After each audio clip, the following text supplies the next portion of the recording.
Let's get down to on Wednesday. It's the Fast Line on 101 ESPN with Andrew Marsh and Carey Davis. I'm Anthony Stalter. No Jamie Rivers. Jamie is traveling today. He'll be on 2 to 4 tomorrow with us before he's back in studio on Friday. The Blues lose again. Oh, man. They played hard. I thought they looked good in the first period. I did. I thought they looked good in the first period. They were winning and stuff. They were controlling the game. Yeah, they Power play goal from Robert Thomas. Nice shot. Should have chose him. Yeah, no kidding. Yeah. I thought they were hitting pretty well. And then what happened, Anthony? What has happened more times than not this season? Nah, what happened? What do you mean? Game got away from them. What? More defensive lapses. Couldn't find the bleeping puck a couple of times. I don't know how you guys are at right now. I don't know if you can tell by my voice. You don't care? My tone. I got to be honest. I'm to the point. I'm watching that game last night. I'm like, yeah, that makes sense. I have become desensitized to the old Blues. Oh, man. And I really hate to say it, but this is how I got with the Cardinals. Oh. I got desensitized watching these fools, you know? Mm-hmm. You know, no more emotion. Nope. They elicit nothing. Nope. Apathy. How's that feel? I don't know where you're at, where you guys are at, or you listening right now in your cars, at your office. I'm in the studio with you. No, that's what I'm saying. I'm expanding it. Oh, okay. Yeah. We love the people. Yeah, we do. You're driving around right now. Maybe you're working. Maybe you're not. Maybe you're listening on the podcast later on. I don't know. But apathy has struck for me. That's not good, man. No. And as the injuries continue to pile up. Oh, my God. I mean, what are you going to do? They're gonna be having local tryouts here shortly. You had no Vince Vitale style. You had no fly, eagle, fly. You're right. You weren't winning when you had your people. You weren't winning when you had your dudes. That's kind of. You had no excuse before to not win, and you didn't. Now you do have an excuse. Half the roster's hurt. So apathy is set in for me finally. I was watching that game. Bruins scored 3. It's like one goal. It tied it. Ah, damn. Here it comes. One goal to yep, that makes sense. Another goal. No chance. What else is on? You changed the channel? Yeah. Are you so really? I put my phone down. Is your expectation now? I don't control the TV at home. You guys know that the kids do. What? Yeah. It was bedtime. It was late, wasn't it? What time they go to bed? 8 o'clock? Anthony, you got to get those kids down by 8 p.m. Let me tell you, I'm trying. This is a pro here. 8 p.m. Everything's cut off. 7:30, you get done. You get your little TV time, your little tablet time. 8 o'clock. Hey, bedtime. I wish. Bedtime. Daughter had dance last night. Yeah, kids always want water or something. They have a necessity. When it's bedtime. Can I have some water? I'm dying of thirst, Daddy. Why didn't you drink the water or the milk that I got you at dinner time that you refused? Doesn't taste as good as it does at bedtime. I didn't say. And then they gotta pee. Lincoln really knows too. I didn't give you a hug. Oh, now you have emotion. Okay.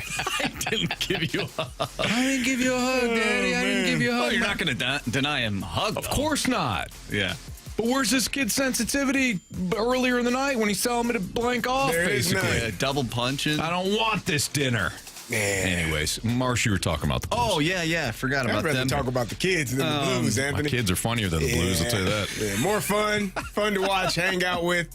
Yeah, they can be just as aggravating, though. I got to be honest. Yeah, okay. Is your expectation now for this team to watch basically what we watched last night, like what transpired last night? Is that the expectation now for this group this season? And then whenever they do win, let's say they win the 2 games in a row, like they did heading into this one, where it's like, oh, nice, like they won a couple games. Like is that where you're at right now? Yeah. You don't believe? No, I don't. Yeah, I'm not. I'm with you, brother. I'm sorry. I got to be honest. I was reading the Snake Pit. John Scores goes, just called the Blues fools on the home of the Blues. Nice knowing you, Anthony. Nah, that's fine. It's fine. We got a text from Marsh. Reset it. Reset it. I'm sorry. Let me pay Marsh some respect here. Go ahead. What do you reset it for me? All right. You got a reset button here. Yep. All right. Reset what you just said. Your expectations. I can tell, Anthony, that you're in a bad headspace when it comes to this team. Rightfully so. They're very aggravating. Is your expectation now for this group, where we're at, is that what transpired last night is now the norm when you tune into the game? More than likely what happened last night, where you get glimpses of good hockey, but we established yesterday this team really isn't putting together a full 60. Is that the expectation now when you watch these games? And when they do win, it's like, oh, nice, I just found a couple bucks in my pocket. Is that where you're at? Essentially. Okay. Essentially. You won back-to-back games. Last night I went in thinking, okay, all right, let's roll. That first period, it wasn't like I was apathetic at the start. I was excited to watch that game. Well, they scored the first goal. They scored the first goal. And then tied the game up after giving up 2 goals. Absolutely. You felt like that third period, I was like, okay, they got some life. And that was a great play. Like, I know we've been giving Pavel Buchnevich a ton of crap this year. That was a great play. That was a great play. Yes, great pass. Great finish by Robert Thomas. Great pass. It was all of it was nice. And then everything after it transpired. Right. Minton's goal was really nice. That was he plays for the other team. Yeah, that's no, that was a good shot though. I mean, he went spinning in. I was like, woo! Yeah. I was like, that's a good shot. Wish we would have saved it, or he didn't have a chance to shoot it without anybody disrupting him. I mean, it was kind of a fun game too. Both teams hit the post a couple of times. Matthew Joseph hit one. So there was plenty of interest. Sure. I'm really talking about the middle of the third period. When did they score to make it 4-2? About roughly, approximately the middle of the third period, where I'm like, okay, that makes sense. Now we're down 2. Forget it. They ain't coming back. They don't. I don't know. It goes back to what I said yesterday. I don't know what I'm watching with the Blues. There's nothing. There's nothing to hang your hat on. We get a text from the 314. Is this the text that you wanted to bring up before we reset things? 314 says STFU. Shut the fast lane up. Absolutely. 7 players out, injured / condensed schedule / goodbye fair weather fan. I think the 314 didn't have on his or her listening ears. Because the question that was asked was, they lost another game and another forward. Is this sustainable? I don't think that makes you a fair weather fan. I think it shows that you're dealing with a bunch of injuries. You already weren't playing particularly great with your guys that were your everyday players. Now what the hell are you going to do? So 314, with all due respect, and I do mean with all due respect, you STFU. You know what I mean? Don't send that to us. What the hell are you doing? You know what I mean? You're mad at me? You're not mad at me. You're mad at us? Who are you mad at? You're mad at yourself. Yeah. You're mad at yourself or your father? Well, Anthony, that's the only 2 choices. Yeah. I saw you out there on the ice last night. You were unable to get that puck out of the zone. It was really ridiculous, Anthony. We were waiting on you to clear it. You talk about clearing it all damn day, and you did not do it. Get it out the damn zone, man. I didn't realize I played last night. Anthony, you lost a bunch of puck battles in your own zone. Anthony, shame on you. You can't go tape to tape to save your life, can you? To save your life. No. Yeah, I can't skate. We saw it. I can't skate at all. So to that texter, Marsh is the only one in the building that can. Yeah. Look, I think Mike Ryder can skate. Okay, you know what I mean. The studio, then. Nah, it's a few people. I'm sure there are more people that can skate in here. Bridget can skate. She's down there. She can skate. Okay, the studio. There's some people inside the studio. Oh, well, be more specific. We do stats and facts here. I apologize. Nothing more. You got an email about this, Anthony. Yeah, I did. Patrick H. told you. Let me go back to this texter here for a second, okay? The one that told us to shut the fast lane up. Called us some fair weather fans. Do you know who I blame for the Blues losing? That person. That's who I blame. I blame you. What did he or she do? You're sitting there. You're either cheering for it or you're allowing it. And you're allowing it right now. In fact, you're doing both. You're cheering it. You're cheering it on. You're the problem. You're accepting this. You're accepting this without any emotion. And blaming and blaming us. You know what people that don't take accountability do? They blame everybody else. Yeah. They blame everybody else. They point the finger at you, right? Is that what a narcissist does? Yeah. Textbook. Listen, This person's trying to gaslight us. Gaslighting, not up in here. No. Hell no. So here's the deal, okay? You're to blame because you're allowing it and you're still cheering it on, all right? This is your fault. Now, did that go how you thought it was going to go? I didn't think so. Merry Christmas. Yeah, have a blessed day. Do you feel like, Anthony, and this is something that you mentioned right when we started the show, the way that you feel right now about the team is how you felt about the Cardinals during the summer. Do you feel like the Blues are in a similar position where we, as a whole, Jamie, don't feel like they're playing their best hockey, yet they're still in the mix for the playoffs? Do you believe that's real?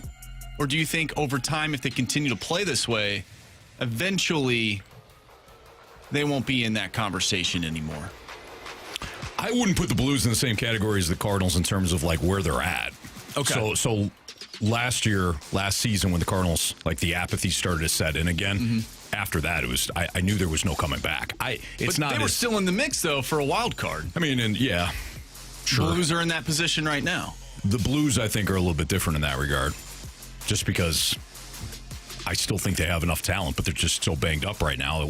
How is this going to turn around? I mean, last year it did. They won the 12 games. But I have a question. Unless there's a 12, I mean, this is what it's going to take, a 12-game winning streak every time? I have a question for you, Gent. Sure.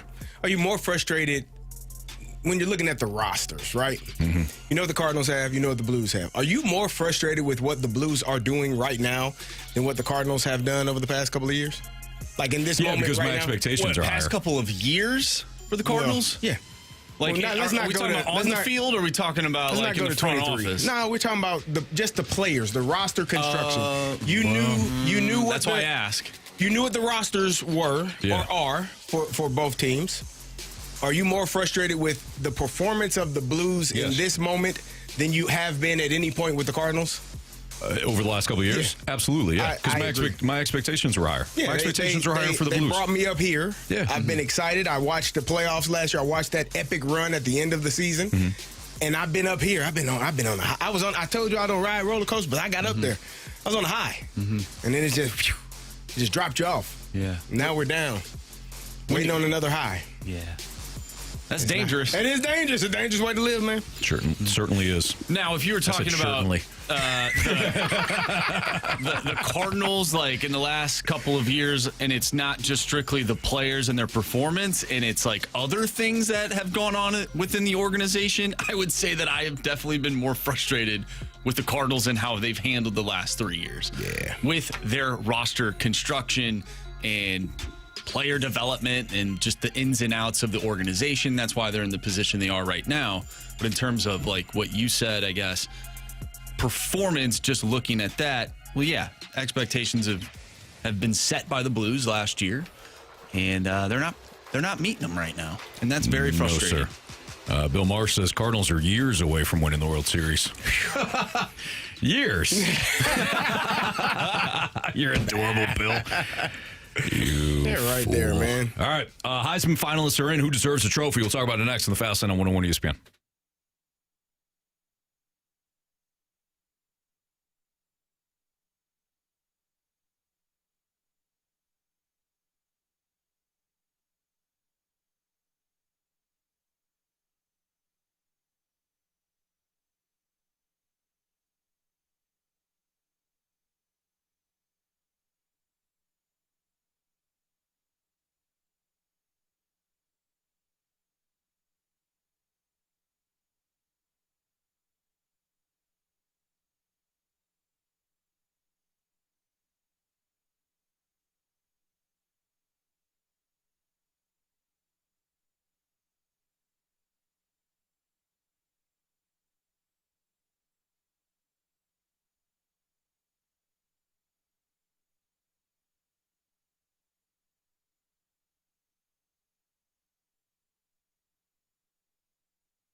days after leading Indiana to its first Big Ten championship in 58 years, Fernando Mendoza was announced as a Heisman Trophy finalist. That came out last night. Vanderbilt quarterback Diego Pavia, Notre Dame running back and St. Louis's own Jeremiah Love, and Ohio State quarterback Julian Sayin joined the Hoosiers quarterback as the other 4 finalists. So again, it's Mendoza of Indiana, Pavia of Vanderbilt, Jeremiah Love of Notre Dame, and Julian Sayin, the Ohio State quarterback. Out of that group, who deserves the Heisman the most? Man, those are some really good players, really good football players. It's hard for me to not think that Pavia, the number 1 team in the country, it's Indiana. I mean, not Pavia, Mendoza, the number 1 team in the country, Indiana. They're playing at an elite level. The Big Ten champions. I would love to see Fernando Mendoza win it. Obviously, Jeremiah Love being from St. Louis, that would be really, really cool for him and his high school CBC to have a Heisman Trophy winner. But just to have a Heisman Trophy finalist is an amazing feat in itself. But I think Mendoza has been the best player on the best team now, pretty much all season long. I was kind of on the fence about him until that Penn State game, and people said, oh, it's Penn State, they should have beat the hell out of him. Maybe. But he did have a great final drive to lead them to victory, and an amazing touchdown in the back of the end zone, probably a better catch than throw by Cooper. No kidding. But just his ability to find a way to win that game and then, win the Big Ten championship last week, I thought was pretty cool. So I would go with Mendoza at this point. I think Fernando Mendoza should win the Heisman. I think he will win the Heisman. Did you hear what I said? He led Indiana. Yeah. Indiana. Yeah. Not the basketball team. Not the basketball team. Led Indiana to a Big Ten title, first in 58 years. Number 1 team in the nation. Won the conference title over the defending national champion Buckeyes. And Heisman voters, they love players who transform programs. If you think of RG3 at Baylor, Lamar at Louisville, Jaden Daniels to a lesser extent lifting up LSU's program again after, they had Joe Burrow and then things fell apart a little bit. But if his numbers, when it comes to, if the numbers match the storyline, which I think they do here with Mendoza, I think Mendoza's going to win the Heisman. I think there's a case for any of them, though. I really do. Yeah, Mendoza leads the country in touchdown passes. Yeah. Number 1 team in the nation. Stats, team performance, and narrative. It's everything that it's perfectly laid out for Fernando Mendoza. Do you think Jacob Rodriguez should have been one of the finalists from Texas Tech? The linebacker? Great year defensively. Best defensive player in the league, in the nation. I mean, he's probably, if he is, he's finishing 5th. So, I mean, he can still finish 5th in the Heisman. But I do think it's a really cool thing for any player to be invited to that ceremony, to be invited to New York and have that opportunity to talk to all the Heisman Trophy winners of the past and just kind of go through that whole press run. But I think the 4 people that they have there are the 4 people that are most likely to have an opportunity to win. Sure. But I do believe Mendoza is hands down the winner, in my opinion. I do want to spend, no pun intended, I do want to spend a little bit of time giving some love for the local kid, though. Let's talk about Jeremiah Love. You talk about, I realize you just brought up the Texas Tech defender, but the most dominant non-quarterback in the country is Jeremiah Love. So we just got a text message from the 314, and by what you're saying, you'll probably disagree with this statement, but the 314 says, I'm not even sure if Love is the best running back in the country. Who would that be? Well, you have Lacey from Ole Miss. He's up there. If you look at the rushing leaders in terms of yards, Ahmad Hardy is 2nd in the nation. Obviously, Love is in the top 5 as well. He's 4th. Look at the number of carries, though.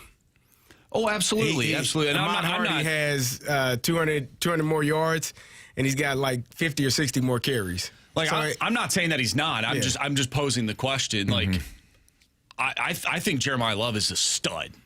I think he's a stud, and I think he deserves to be in this conversation. Yeah, just posing the question. The worst game, I don't have his game log ahead of me, but if I remember correctly, his worst game was against Miami, who has one of the best defensive lines in the nation. And it became like right out of the gates. It was game one. But Notre Dame didn't just lean on him. They revolved the offense around him. And it's not like they had Riley Leonard a year ago. They had C.J. Carr, who had his ups and downs.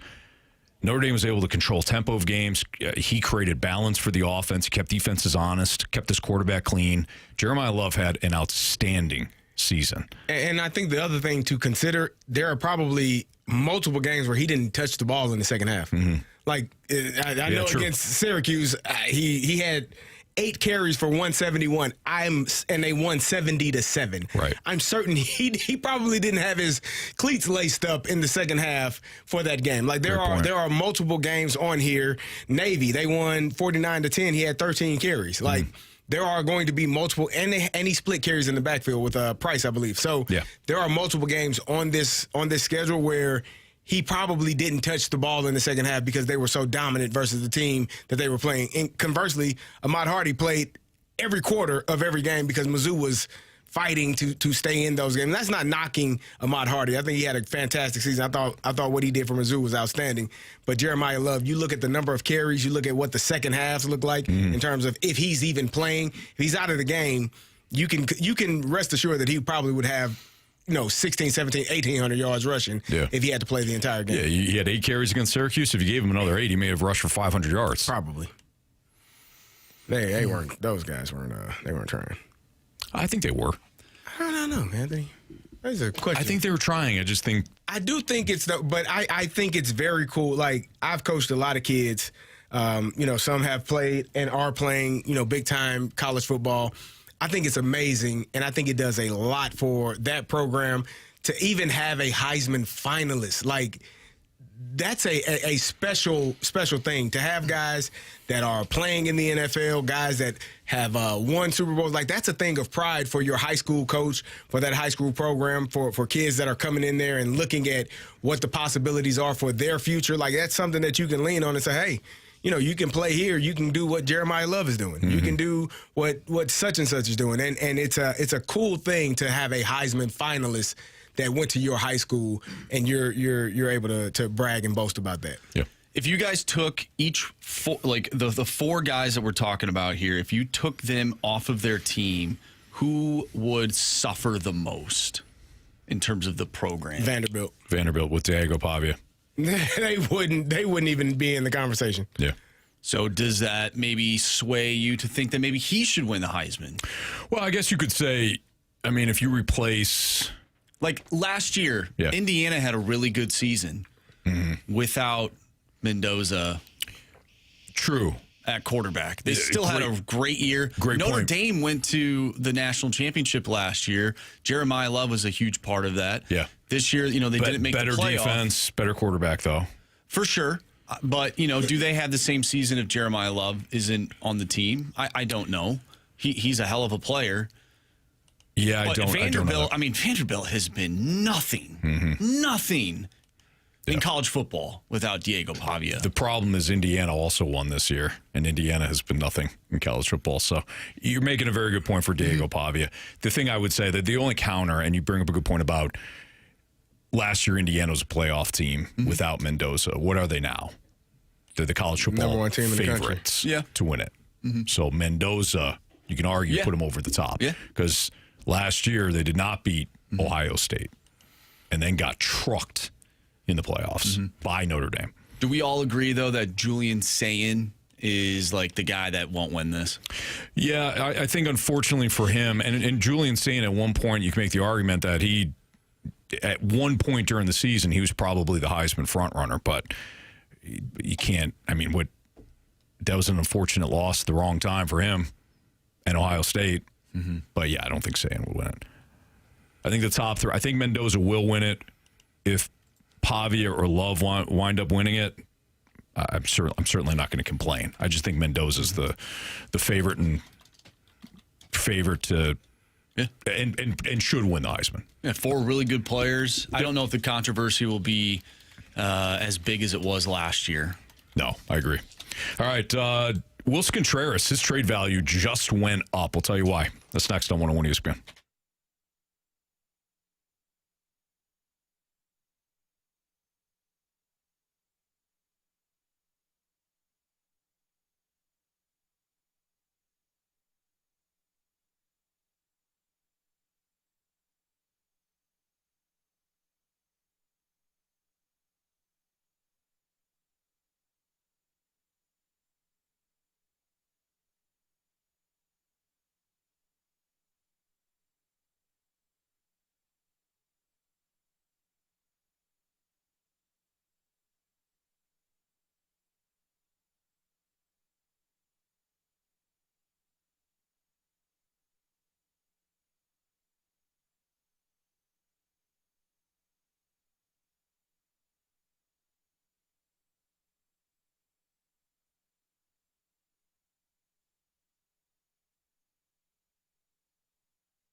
101 ESPN Sports Center. I'm Andrew Marsh. It's time for a Sports Center update driven by Johnny Londoff Chevrolet and Johnny Londoff Autoplex. The Blues fall to the Boston Bruins last night by a final score of 5-2. They'll be back in action tomorrow, taking on the Nashville Predators. Pregame starts at 6. Puck drop is at 7. The Blues have signed former Blue, and now he's a Blue again, kinda. Robbie Fabry, 1-year, 2-way contract. Jordan Kyrou is on the injured reserve and is week to week with a lower body injury. I'm Andrew Marsh, and Sports Center Update is driven by Johnny Londoff Chevrolet and Johnny Londoff Autoplex. See them at londoff.com. Chevy, together we drive. Are you kidding me?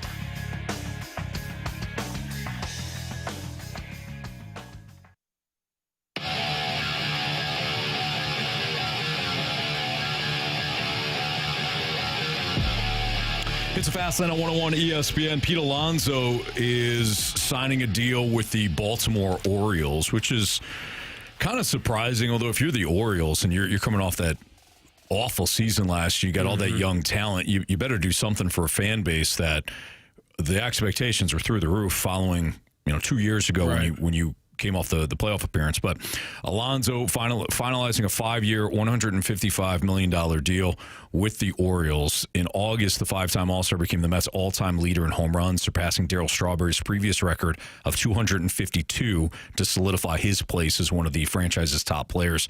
Alonso now has 264 home runs. Bad week for the Mets. They lose Edwin Diaz yesterday to the Dodgers and lose Pete Alonso today to the Orioles. But there's a connection here with Willson Contreras because Alonso's contract resets the market for teams looking for first base power.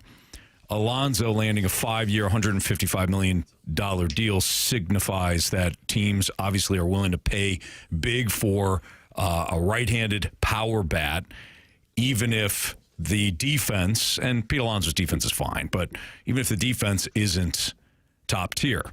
So anybody with 25 to 30 home run power like Alonso has when he's healthy, excellent. Contreras isn't going to hit 25 to 30, but he may hit you 20. And I think teams are going to look at the deal and say, okay, the Orioles just paid $155 million for 5 years. You can have Contreras at 3 years and $54.5 million.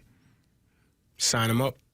You got to obviously give up something. Yeah. But Cody Bellinger, who can also play first base, who's still a free agent, Cody Bellinger is going to cost you a ton. He already signed his pillow deal a couple of years ago. He's not going to do it again. Let's get paid. Rhys Hoskins is available. He rehabbed his value in Milwaukee last year. Should be. Okay.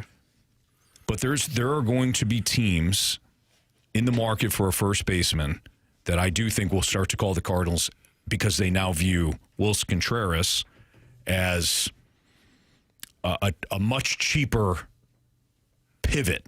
Better an option that you can have and not have to pay as much. Yeah, I don't want to call it a better option. It's a pivot.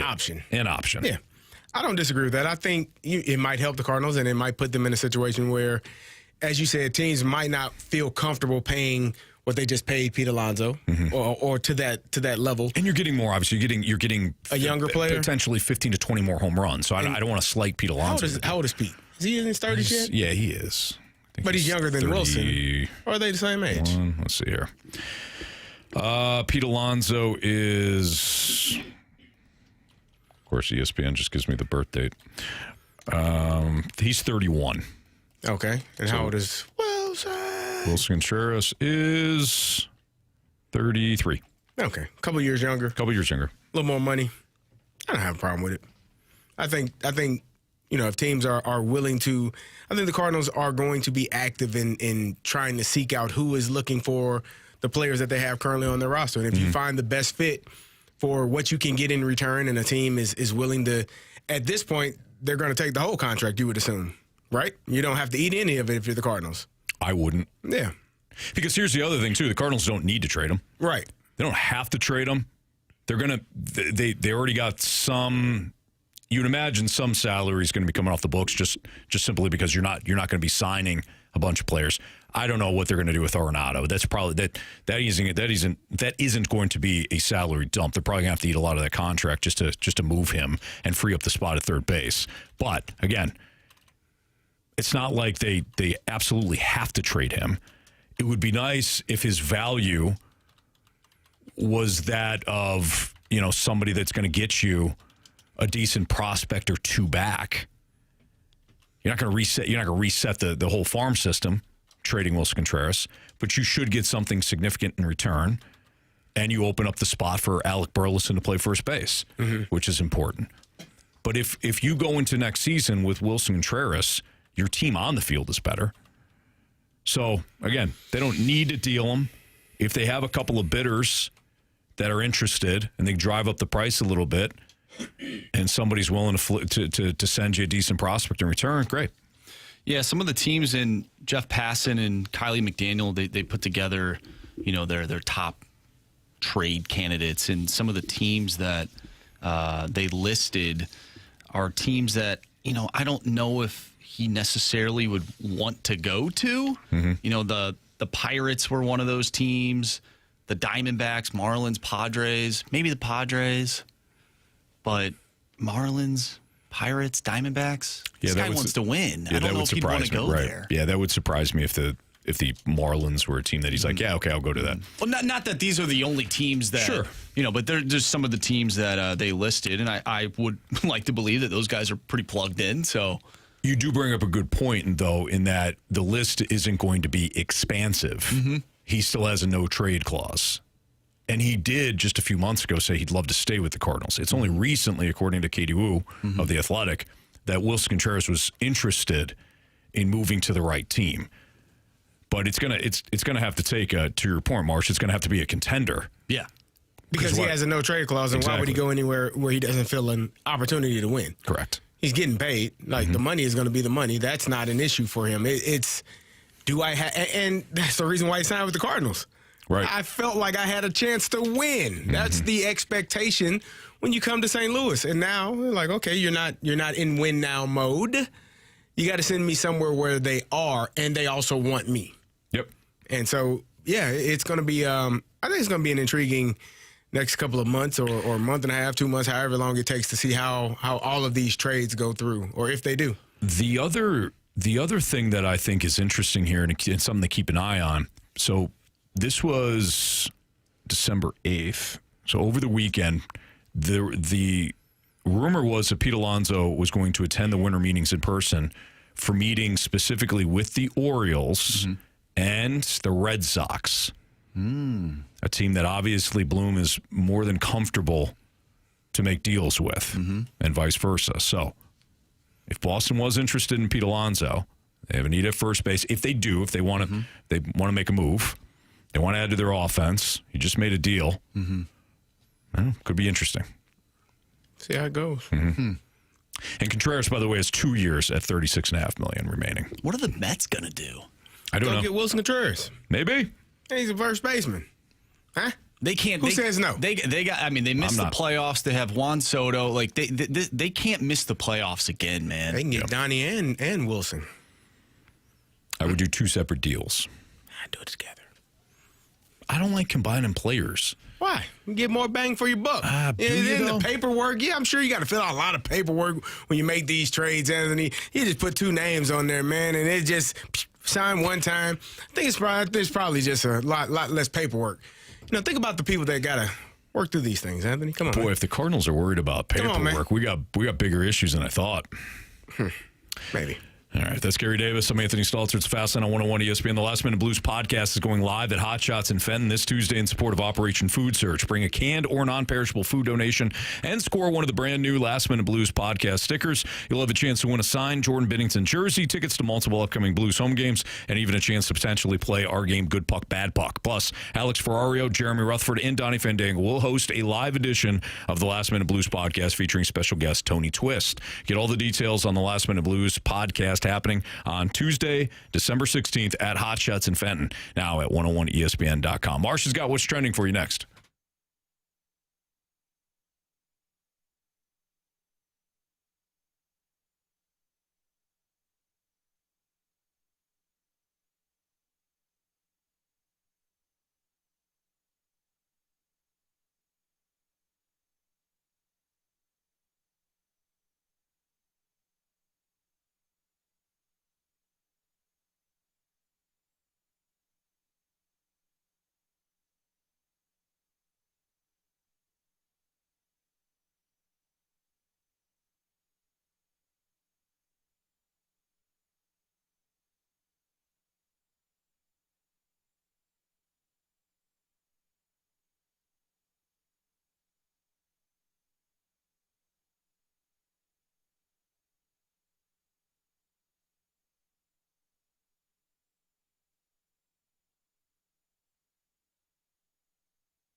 topics in the sports world.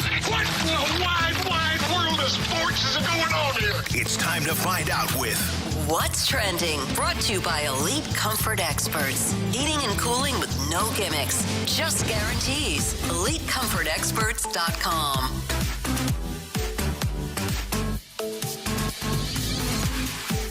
Welcome back to the Fast Lane here on 101 ESPN with Anthony Stalter and Carey Davis. I'm Andrew Marsh, and it's time for What's Trending. Gentlemen, I mentioned this in the Sports Center update.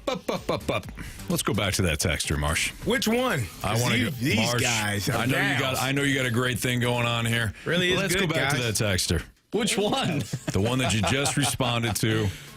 All right. Let's drag this puppy on air, and then we'll get to the wonderful story that you have. Okay.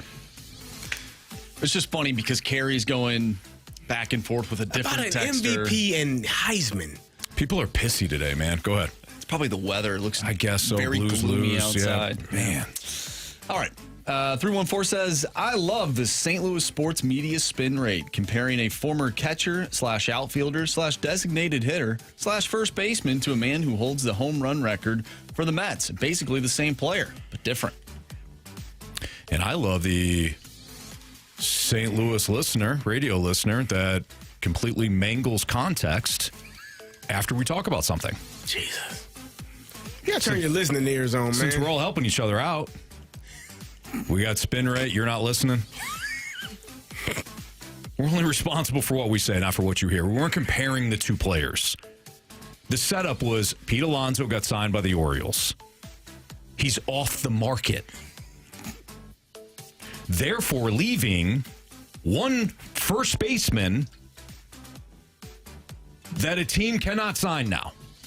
So therefore, other teams that are interested either in Pete Alonso or first baseman, they might be interested in acquiring Willson Contreras at a lesser cost. Now, why would he be lesser, Marsh? Because he's not the same player as Pete Alonso, That's correct, Anthony. which is what we said. He's younger, he being Pete Alonso, and he's going to get you potentially 15 to 20 more home runs if he's healthy than Willson Contreras. We weren't comparing the two. Appreciate your contributions. Because That was a hell of a spin rate, Anthony. Listen, man. Typical St. Louis media. What the hell does that mean? What does that mean? We crush the Blues. We're bandwagon fans. Fair weather fans. Fair weather fans. We don't crush the Blues. We're holding their water. Mm-hmm. We don't talk enough Blues. And we don't crush the Blues as much as we crush the Cardinals in the summer. Don't forget that. And then we got checks from the Cardinals too, apparently. Like, What are we doing here? Why are we complaining about this? I'm locked in on this person here. You're typing angry. So okay, let's go from Anthony's back and forth to now Carey's back and forth. That's what's really trending, right? This is really trending. So the text started with it's the Heisman, not MVP. Goes to the best player, not most valuable. The most valuable player in any league is generally the what player in that league? Typically the best. The best. Voted on by whomever votes on these things. The Heisman is generally given to the what player in college football? The best. Okay. Typically. What are we doing here, man? Well, this text can be was sent in because of something that I said when I said, hey, if you took these players off of their current roster, which team would ultimately suffer the most from it? Mm-hmm. And then, I sort of made that play for Diego Pavia to quote unquote, I guess, win the Heisman. Even though I don't think he will. We're just continuing the conversation. Correct. You were giving another example, or you were adding an element. You were adding layers to the conversation of if Diego Pavia isn't on his team, maybe he is the best player in the country. Okay, that's one way to look at it. And I said, I don't think he's the best player in the country just because I think Fernando Mendoza is the best player in the country based on how well he's performed all season. I wouldn't give a damn what team he was on. If he was on another team and he performed that way, he's the best player in the country, my opinion.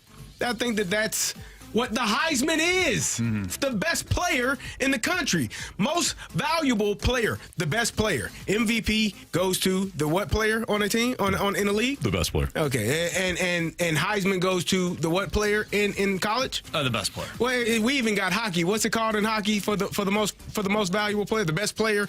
I can't even remember is it the Art Ross? No, not Art Ross. You know what it is. The painter? Yeah, the Hart Memorial. The Hart Memorial. The Art Ross is for the player who has scores the most points. So the Hart Trophy. Then you got the Lady Bing. That's the nicest player, isn't it? Damn right. Kindest. Yep. And I think. Selke. Yeah. Best defensive centerman or forward. Yeah. Norris, best defenseman. Best defenseman. Yeah, these are different titles for different players. There's a lot of trophies in the NHL. They got the Jim Thorpe Award, which is for the best defensive back. Bolitnikov. You got different awards. Doak Walker, best running back. But the MVP, the best player, is the Heisman. Yeah. I don't know, man. The 101 most athletic person in the building trophy. Carey Davis. I finally did it, y'all. Yep. It's been a while, man. You won it. Took me a while to the get award. here. I sent you all that group text with that sheet of paper. Yeah, you're proud, man. Nah, you should man. be proud. I'm afraid Did Rafe deliver that to you? He did. He delivered it to me. I'm thankful, man. Yeah, we our Christmas party's typically from 2 to 6 every year. Hey, you guys think they could change that one year? No. So they hand out awards, and the most athletic went to our guy, Carey Davis. Nice. So congratulations, Carey. Can we just take this time to just reset? I feel like everyone's on edge right now. Yeah, let's reset We're on this. edge. The text line. We gotta get back here. On edge. I don't like fighting the I don't either. I don't like it. I enjoy it. Let's not. Come on. Let's not. I love it. There is nothing It's not their better. fault they can't hear. Now, the only problem is when I get engulfed in this texting, I don't listen to anything you're saying, Anthony. Yeah, I did it to Marsh earlier. He set up something for me. I looked at him. I go, yes. And then I go, you know what, Marsh? I got to be honest. I wasn't listening. I didn't hear anything. Yeah. I don't hear it. Yeah. All right, I'm Marsh, locked in. reset this puppy. All right, we're reset. Let's get positive, people. Okay? Let's be a couple of positive Pete's around here. Oops, I knocked over my water. That would piss me off. I'll be honest. All right. Now that we're reset, I mentioned this in the Sports Center update.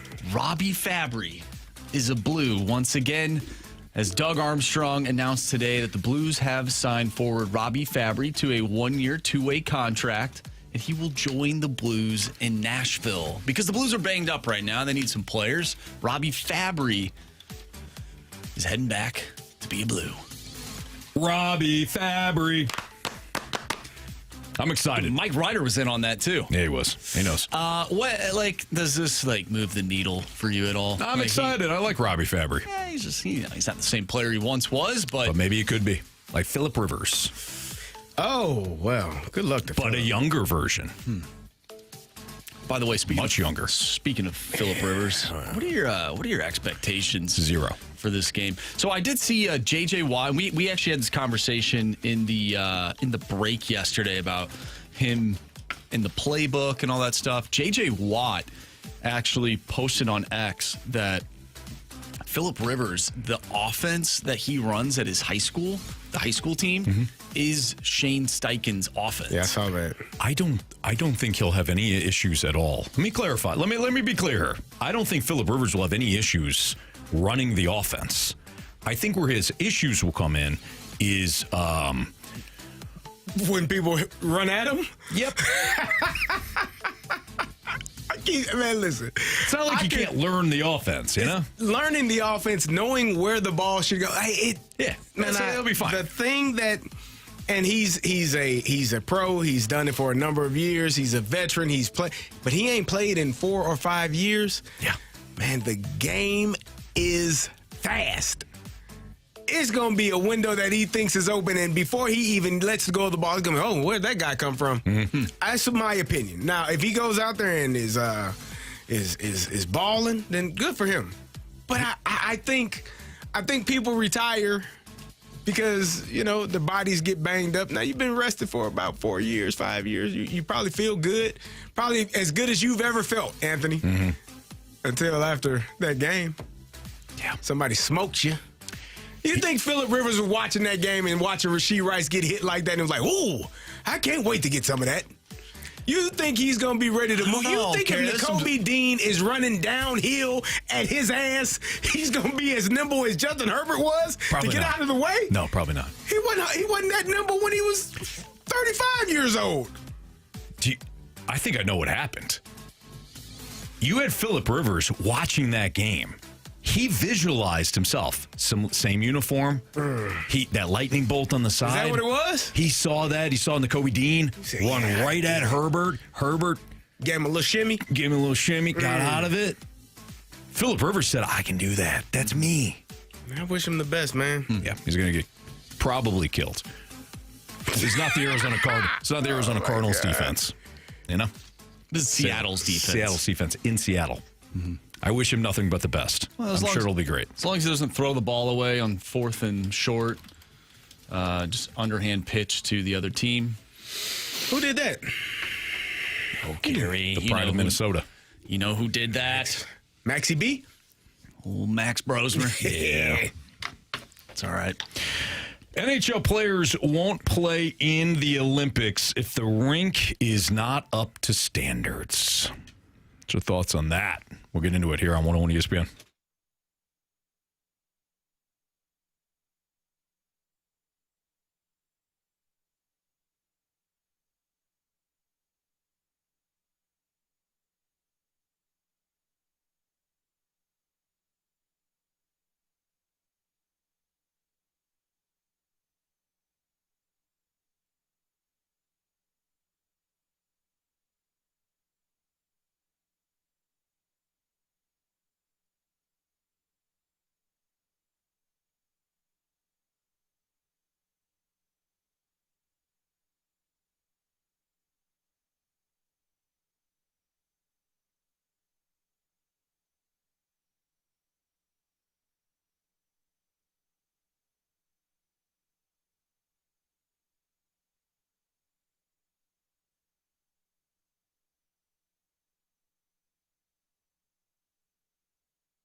3:04, your time check is brought to you by Clarkson Jewelers, an officially licensed Rolex jeweler. It's the Fast Lane with Andrew Marsh and Carey Davis.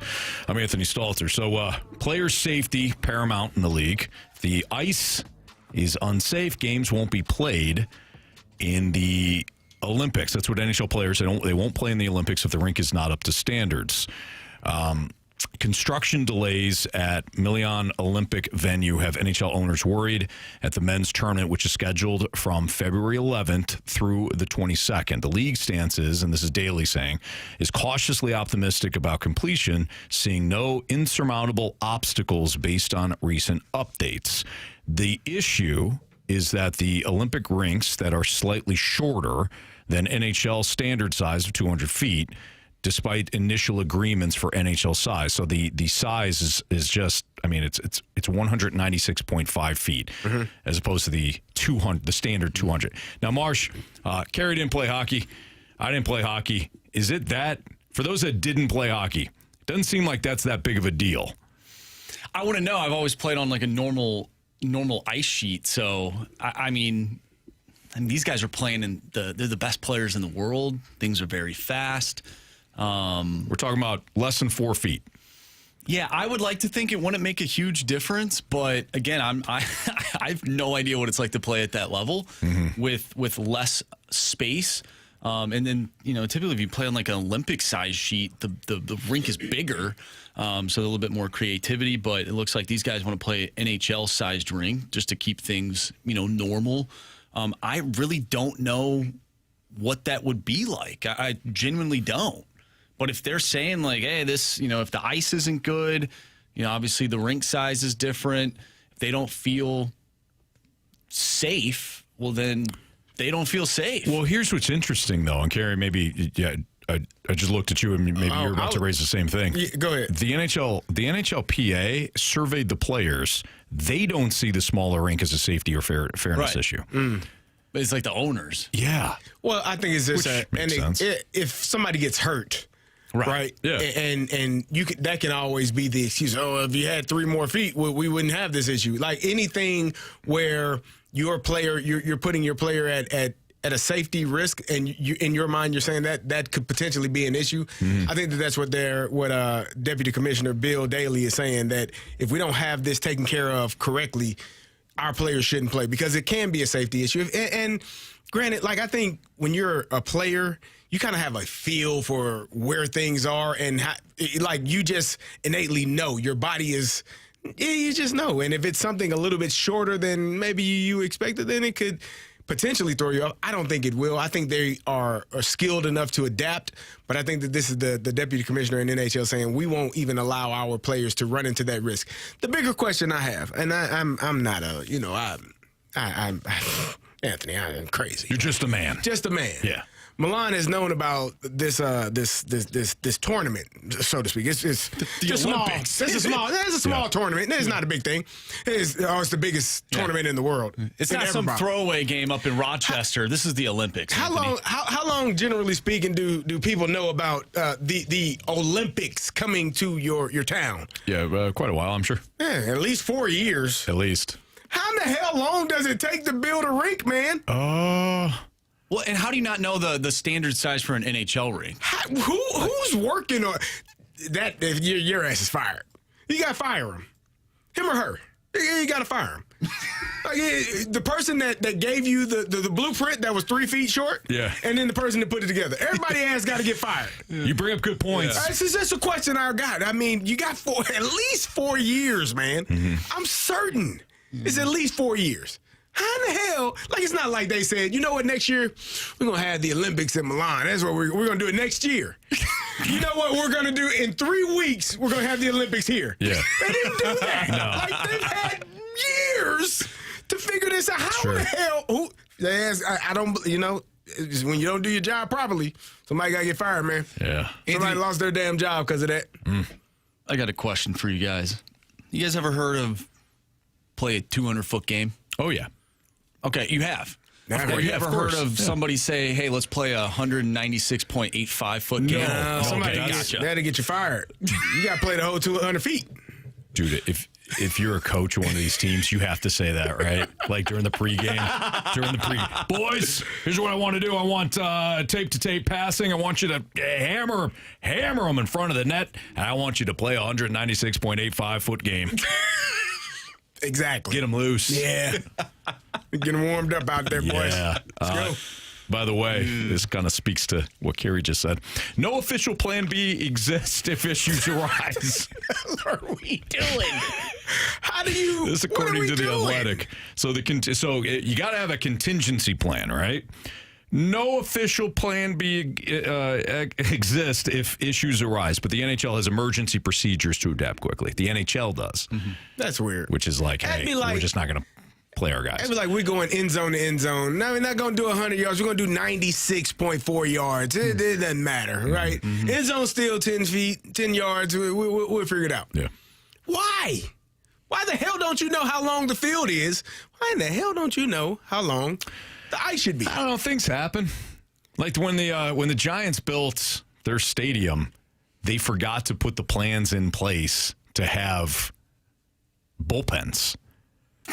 They forgot. They literally forgot to have the plans in place to build to make sure that there's bullpens. Just gonna warm up in the bleachers, in the stands. It's like Wrigley Fields, where they had, and they may have corrected it now. I think they do. I think they built the bullpen, but that's in the that stadium was open, I think, in 2000, and they just put the bullpens in within the last year or so.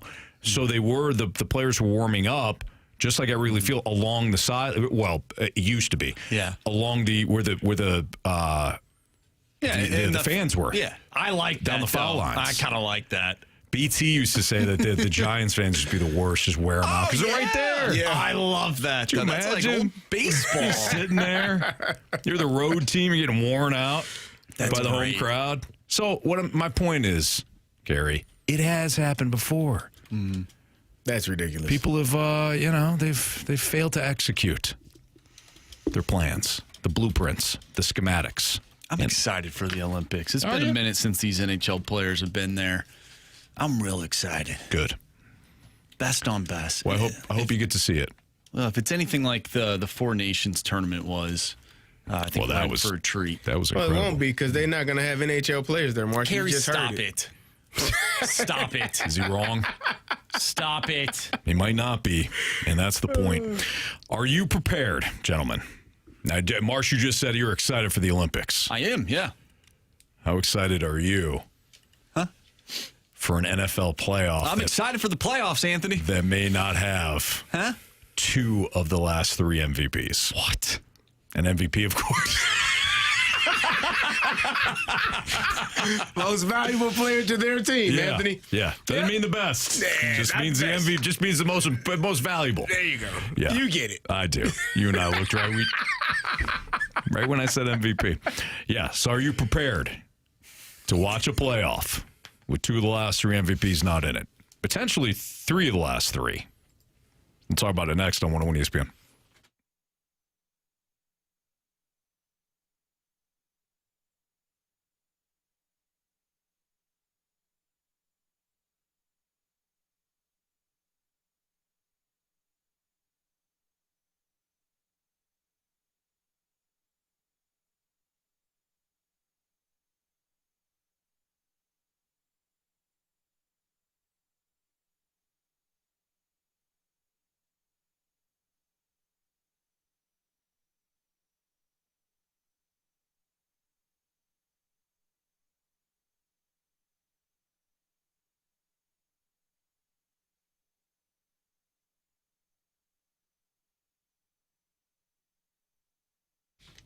This is it, St. Louis, the year-end sales event going on right now at Auto Centers Nissan out in Herculaneum. They're clearing out every last 2025 Nissan model to make room for the 2026 models. What does that mean for you? That means massive dealer discounts and this year's best offers right now out in Herculaneum. It's Auto Centers Nissan, so get no payments until summer of 2026 on all remaining 2025 Nissan models, or lock in 0% APR for 60 months on the 2025 Murano, 2025 Pathfinder, and the all-new 2026 Rogue. That's 5 years interest-free. If you're looking for a used vehicle, Auto Centers Nissan, they got you covered there, too.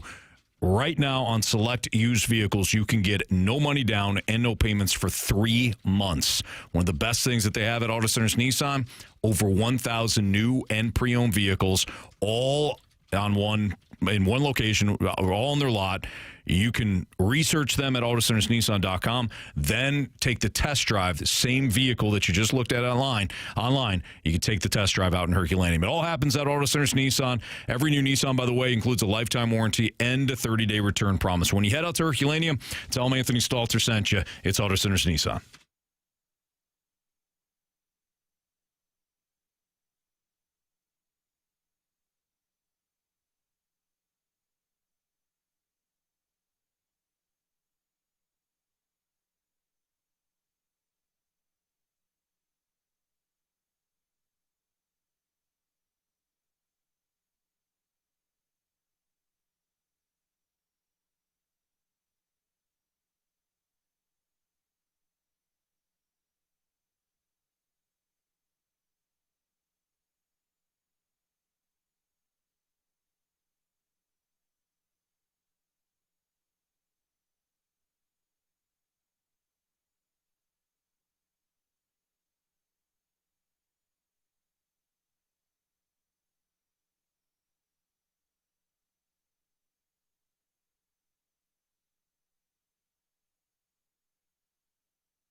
So I was thinking about something you said yesterday, Marsh, that you weren't excited about what could be an AFC playoff picture that you didn't even say it doesn't include Mahomes or Lamar, but you were talking about watching like the Broncos, who they have not excited you at all. Nope. I think you're fine with the Patriots, but I think you like the story more than maybe you like the team. Yeah, I don't like the Patriots. Not after what they did to our St. Louis Rams back in the day. There you Anthony. go. I remember exactly where I was when Adam Vinatieri kicked that field goal. What a jerk. You're not excited about Denver. Well, 2 of the last 3 MVPs right now, if the playoffs were to start tomorrow, would not be in the playoffs. That's Patrick Mahomes and Lamar Jackson. I'll remind everybody, even though I think the Bills are going to be fine, they're going to make the playoffs. But right now, the man who won the MVP last year, Josh Allen, is only in the 6th seed. Houston, a team that beat Buffalo last week, or 2 weeks ago, Houston would have the tiebreaker if those 2 teams were to be fighting for the last wild card spot. Again, we got a couple more weeks here. I don't think it's going to end that way. And hell, the Chiefs and the Ravens could still get into the playoffs. But my point in bringing this up, CD, is remember all the teeth gnashing over the last couple of years? Tired of Mahomes, tired of the Chiefs, tired of them winning all the time, right? Yeah. Don't worry about it now. You excited about the Broncos? You excited about the Chargers? You excited about Aaron Rodgers' old ass? This is your fault. This is your fault. Yeah. This is Trevor what you Lawrence wanted. do it for you guys? Complaining? Huh? You're complaining about it. Now look what you got. Yeah. Yeah, you're looking at a Houston team that can't even run the football on the 1-yard line. No, they can't. They might be in this damn playoff, though. I do like myself some Texans, though. You got a Chargers team that, offense is optional at times. No, you got a Chargers team that is the most snake-bitten organization in all of football when it comes to injuries. It's not even close. Come on. Year after year, the Chargers lose significant players and multiple significant players. 49ers do too. Nah. Fair. The Chargers they're not snake-bitten. They lost both of their outstanding offensive tackles. Were they there what are you last talking year? about? Were they there last year? Yeah. Okay, then. We're not snake-bitten. They From had an injury standpoint? They had years where they couldn't find a field goal kicker. They got a good one now. They couldn't kick a field goal. They stunk. Quarterback is, he's just a guy at this point. Anthony, I know you love him. I know you love him. You're kidding me. Wow. You watch that guy play football sometimes? Are you kidding me about Justin Herbert right now? He's You want to great. bring up Justin Herbert right now? He's the best and call him runner a on Jag? He's the best runner on the field on other than Saquon Barkley. Hold on. Wait a minute. outstanding, Hold man. on. Best runner? On the field, other than Saquon Barkley the other day? Yeah, he was. Hey, he led the team in rushing. He literally was. From like a yard standpoint, it was Saquon then Herbert. He's the second best rusher in the game. Because if you're thinking of Vitale, he caught a pass. I think Martin Hampton needs to be a part of this He conversation. didn't run the ball well. They didn't give it to him enough. I agree with that. Are you being sarcastic right now with me? Are you being flippant? That Justin Herbert is just a guy? Yeah. Oh, my gosh. We just got a text from 636. Stop making excuses for Kirk Herbert. Don't you dare. Don't you dare put Justin Herbert in the Kirk Cousins bandwagon. Kirk Herbert. The man had surgery. Kirk Herbert. The man had surgery days before he went under center and beat your Eagles, by the way. I'm going to tell everybody right now, if you don't listen at the final segment, Kirk Herbert will be our first star of the day. Nothing will change that. He's got to get the ball out quicker. How? He does. How? Dump it off to your running back. He was under pressure the entire game. Sounds like excuses to me, man. Are you kidding me? I don't know, man. Excuses. He won the game. He did a good job. No, Dicker the kicker won the game. Dicker the kicker did And actually win the game. how does he even get in a position to kick those field goals? All 9 of them. Probably because Jalen Hurts turned the ball over almost every single drive. Times. Yeah. First of all, football's a team game. Second of all, now it's a team game. Don't you dare put Trevor Kirk Herbert. Oh, man. I do think Kirk Herbert is better than... I think he's better than Kirk Cousins, but damn it. Kirk Herbert. Not to be confused with Kirk Herbstreit, of course. You do think so? I think he's better than Kirk Cousins. As if there's some sort of thing that you need to think about? No, I think if he's you good. watch Kirk Cousins play, he sucks. I watch him play now. He's that torn Achilles kind of set him back. It did. Yeah. He was good before that. He was mid. He was mid. He was having an MVP season before that game in Green Bay. I was watching. And what would have happened if he continued to play? The best thing that happened to that guy is he tore his Achilles. He probably would have been top 3 in MVP voting. The Vikings would have made the playoffs and lost in the first round. Okay, thank you. Thank you. You like that Justin Herbert, do you? Yeah. All right, man. I wish him well.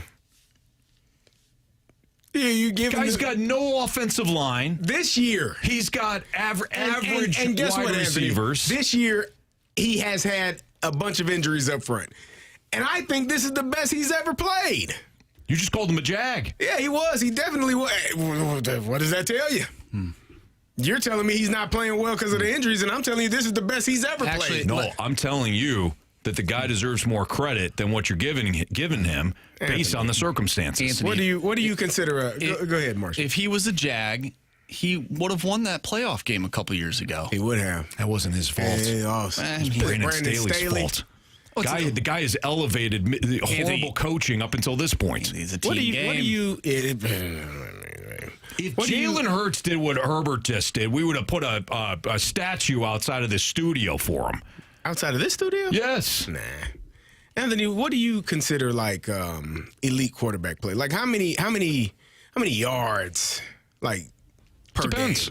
Does it? Yes.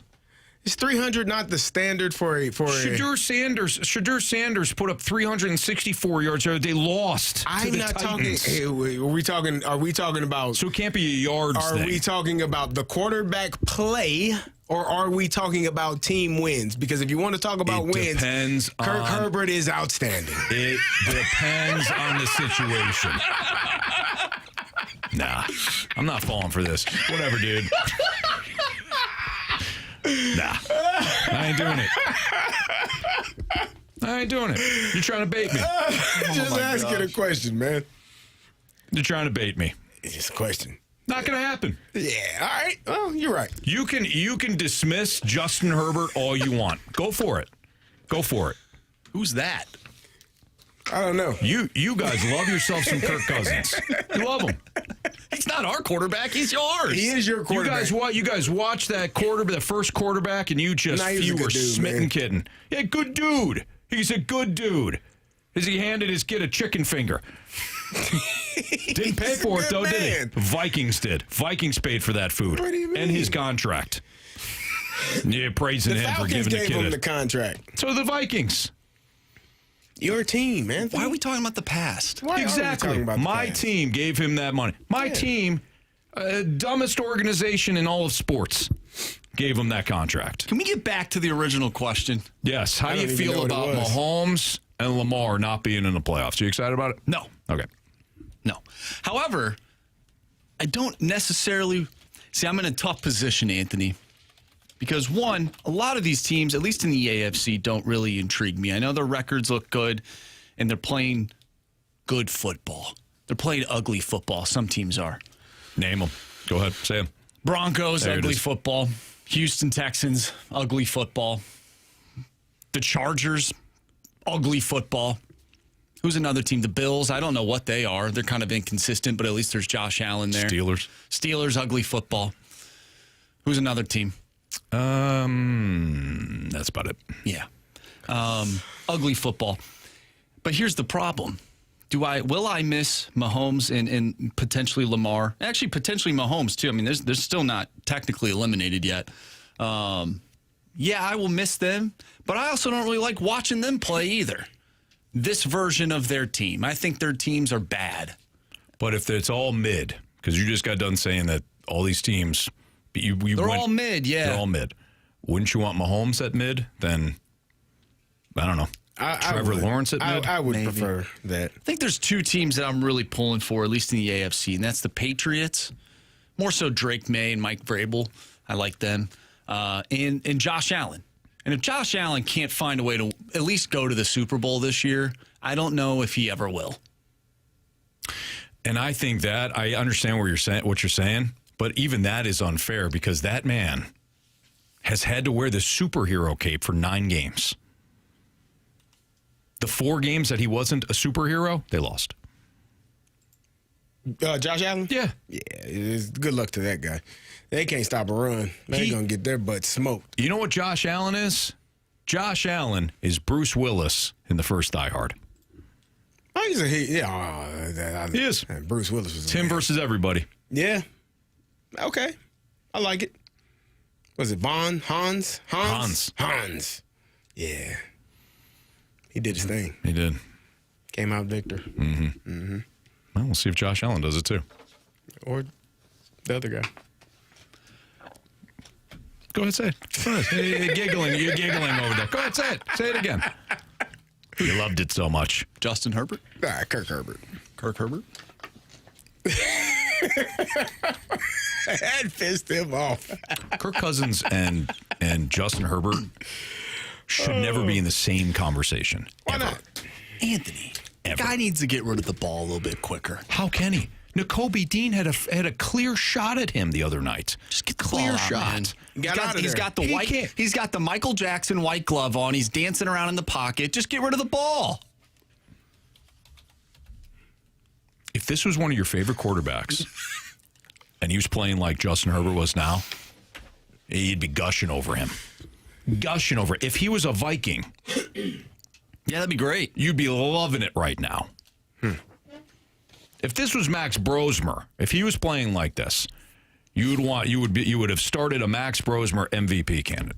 I'm gonna try to find some comparisons for Kirky and Justin. Yeah. I'm gonna look at some numbers. I got a comparison for Kirk Cousins for you. His name is Nathan Peterman. If you want to call him Kirk Peterman, that's fine. Don't call him the Peterman. That's the comparison. He's not the Peterman. No, thank you. They're both effective in certain ways. Come on, man. Getting the ball to the other team efficiently. That's ridiculous. Yeah. Come on, man. By the you way, want to call him Kirk Bradford? That's fine. That's the comparison. Old check down Charlie. High completion percentage. Doesn't win a damn thing. 3rd and 7, you got to have it. My man's going to chuck it about 3 and ask his tight end to get the rest. So the guy who texted in the Kirk Herbert name now wants to be called Kirk Herbert. I like whenever he texts in. So I like it. This will not be the final time we speak of that name. Go chase yourself. I mean, are you guys excited for the playoffs? For the AFC side of things? I am now. Yeah?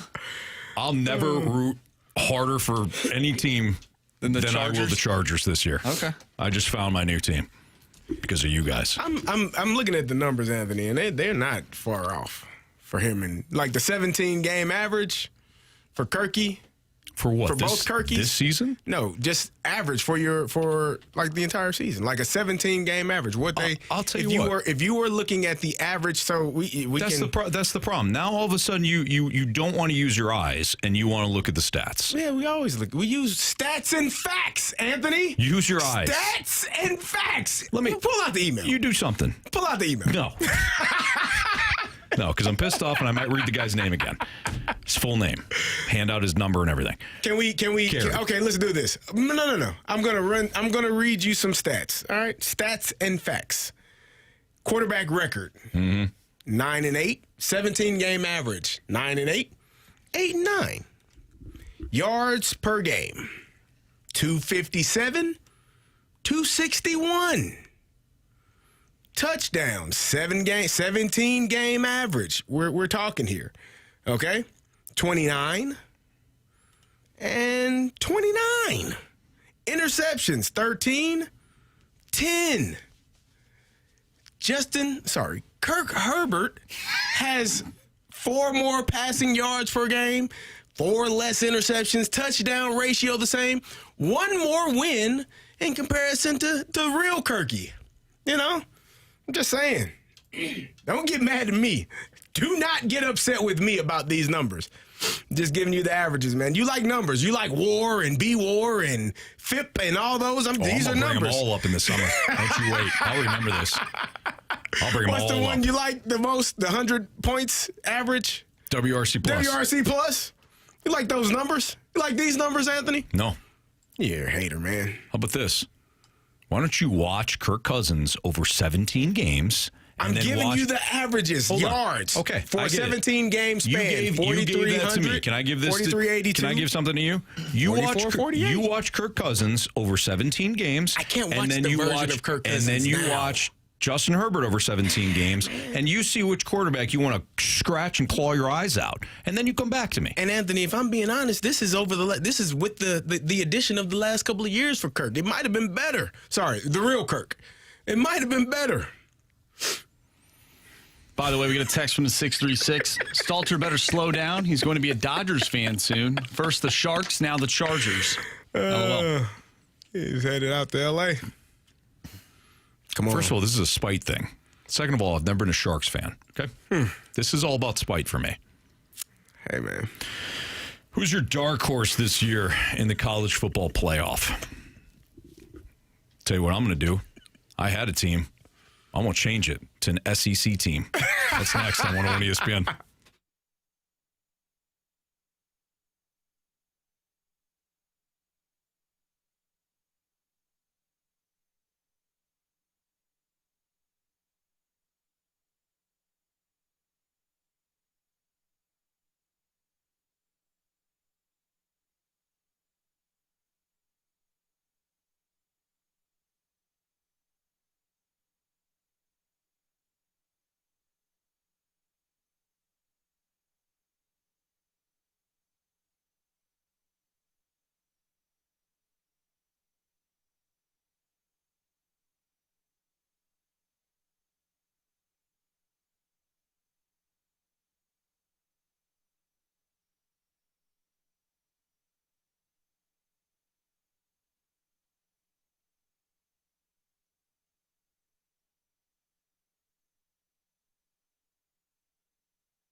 101 ESPN Sports Center. I'm Andrew Marsh. It's time for a Sports Center update brought to you by Saliga Heating and Cooling. The Blues lost to the Boston Bruins last night by a final score of 5-2. They'll be back in action tomorrow taking on the Nashville Predators, and you can listen to that game right here on 101 ESPN. Pregame starts at 6. Puck drop is at 7. All week, including last week, we talked about the college football playoff. Well, the bracket is set, and who is your dark horse to win this year in the college football playoff? Who's going to win the national title? Let us know. Text us at the Air Comfort Service text line, 314-399-9646. We'll talk about those dark horse teams next, right here in the Fast Lane. I'm Andrew Marsh, and this Sports Center update is brought to you by Saliga Heating and Cooling, a Daikin heating and air conditioning dealer.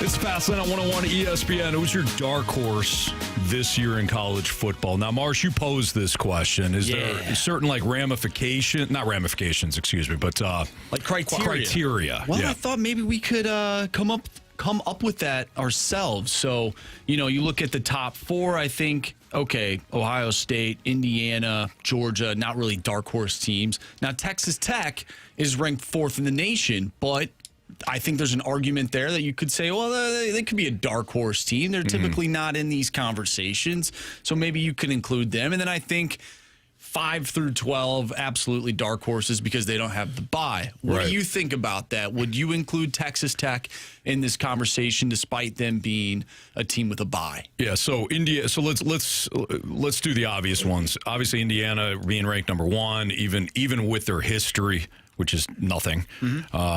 In terms of the playoffs, they're not a dark horse. Ohio State just won the damn thing a year ago, so no. Georgia, with their track record, no. And I don't think Oregon would be a dark horse either. Okay. Really? I don't think Oregon's a dark horse at all. Wow. I think that the line of demarcation either starts with or just after Texas Tech. If you want to make the claim that Texas Tech is a dark horse this season. So you would just say Texas Tech, yes, Oregon, no, even though Oregon is the 5 seed and Texas Tech is the 4. Yeah, and I'm looking at odds to win the national championship. Okay. Ohio State has the best odds at plus 230. Indiana's plus 270. Georgia's plus 550. Oregon has better odds than Texas Tech. Okay. But not by much. It's plus 750 to plus 850 with Texas Tech. I think you can make the argument for Texas Tech. I'm also good with eliminating the top 5 teams: Ohio State, Indiana, Georgia, Oregon, Texas Tech. I would. Texas Tech is on my list as a dark horse, but we can eliminate the top 5. Okay, if you want to do that, let's do that. The top 5 seeds eliminated from the field. Wouldn't everybody agree that Texas Tech would be the obvious dark horse if they were included? Correct. Okay, so let's just do rhythm. All right, who you got? Texas A&M. Ooh, I got Miami. Do you? I don't even see Texas A&M getting out of that first round. Well, let's see.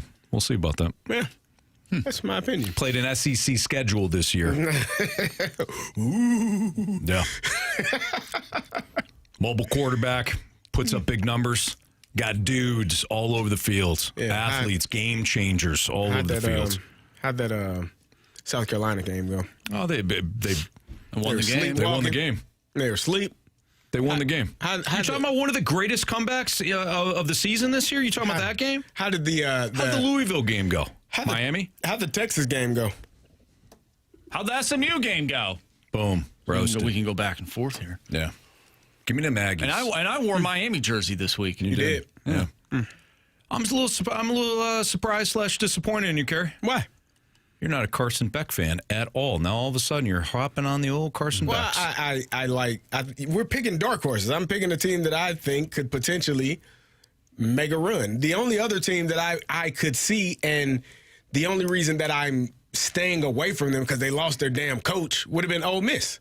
Mm-hmm. Like, Ole Miss is one that I think could have, I don't know how much the lack of Lane Kiffin not being there. You know, they still got their OC, their DC, they're still there, but I don't know how much, and they could be a very inspired team by that loss, you know, of Lane Kiffin going to LSU.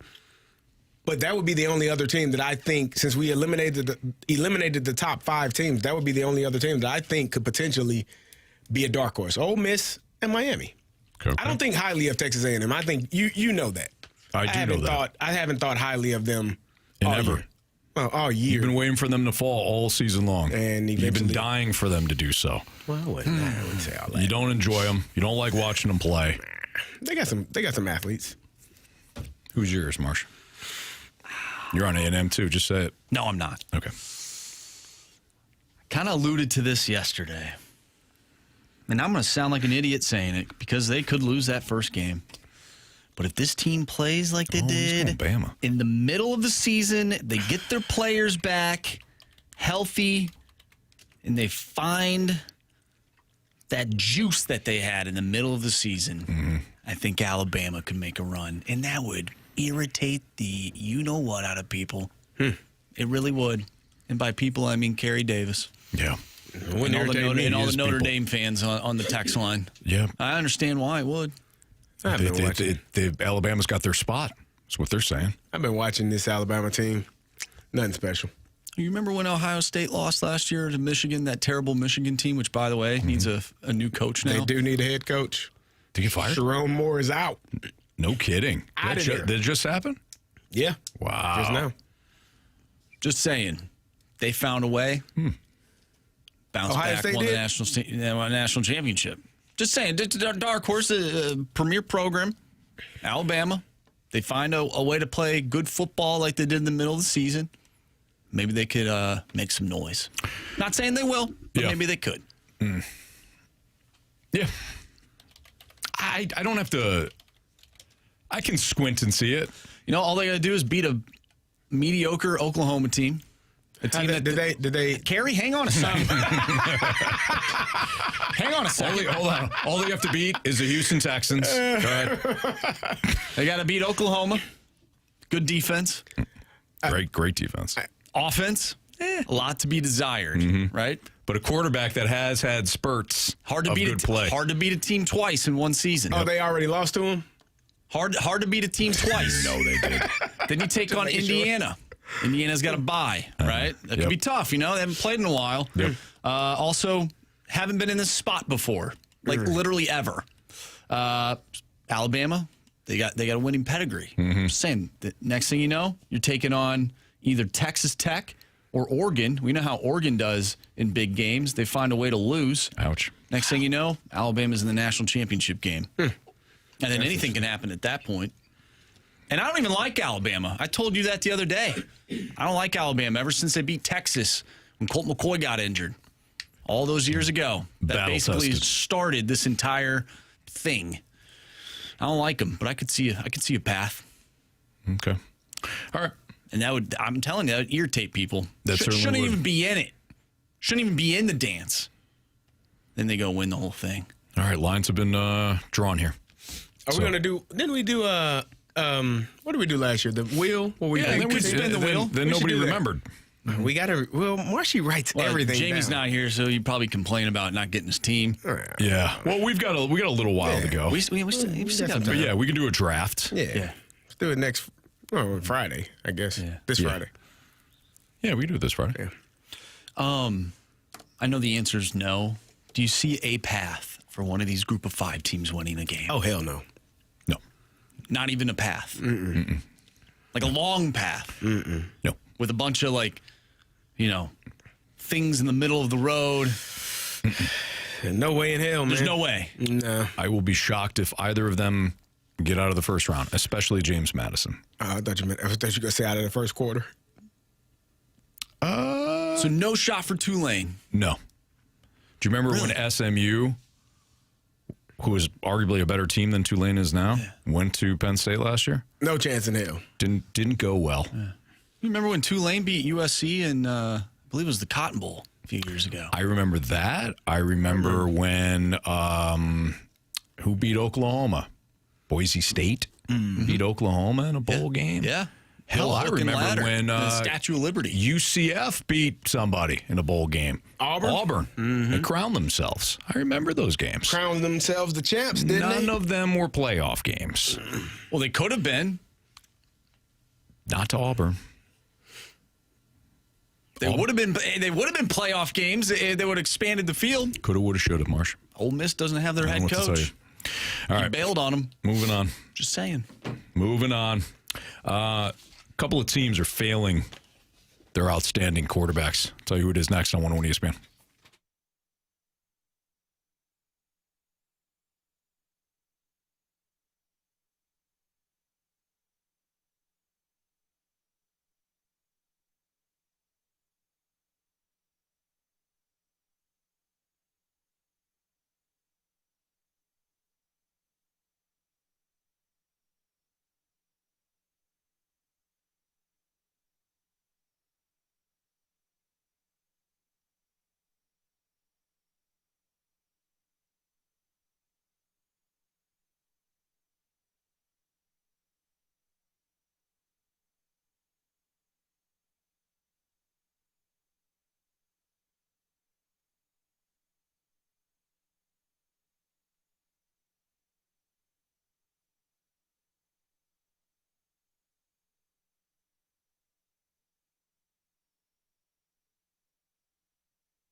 want to play in the Gauntlet, you can. Just text in 314-399-9646 to the Air Comfort Service text line.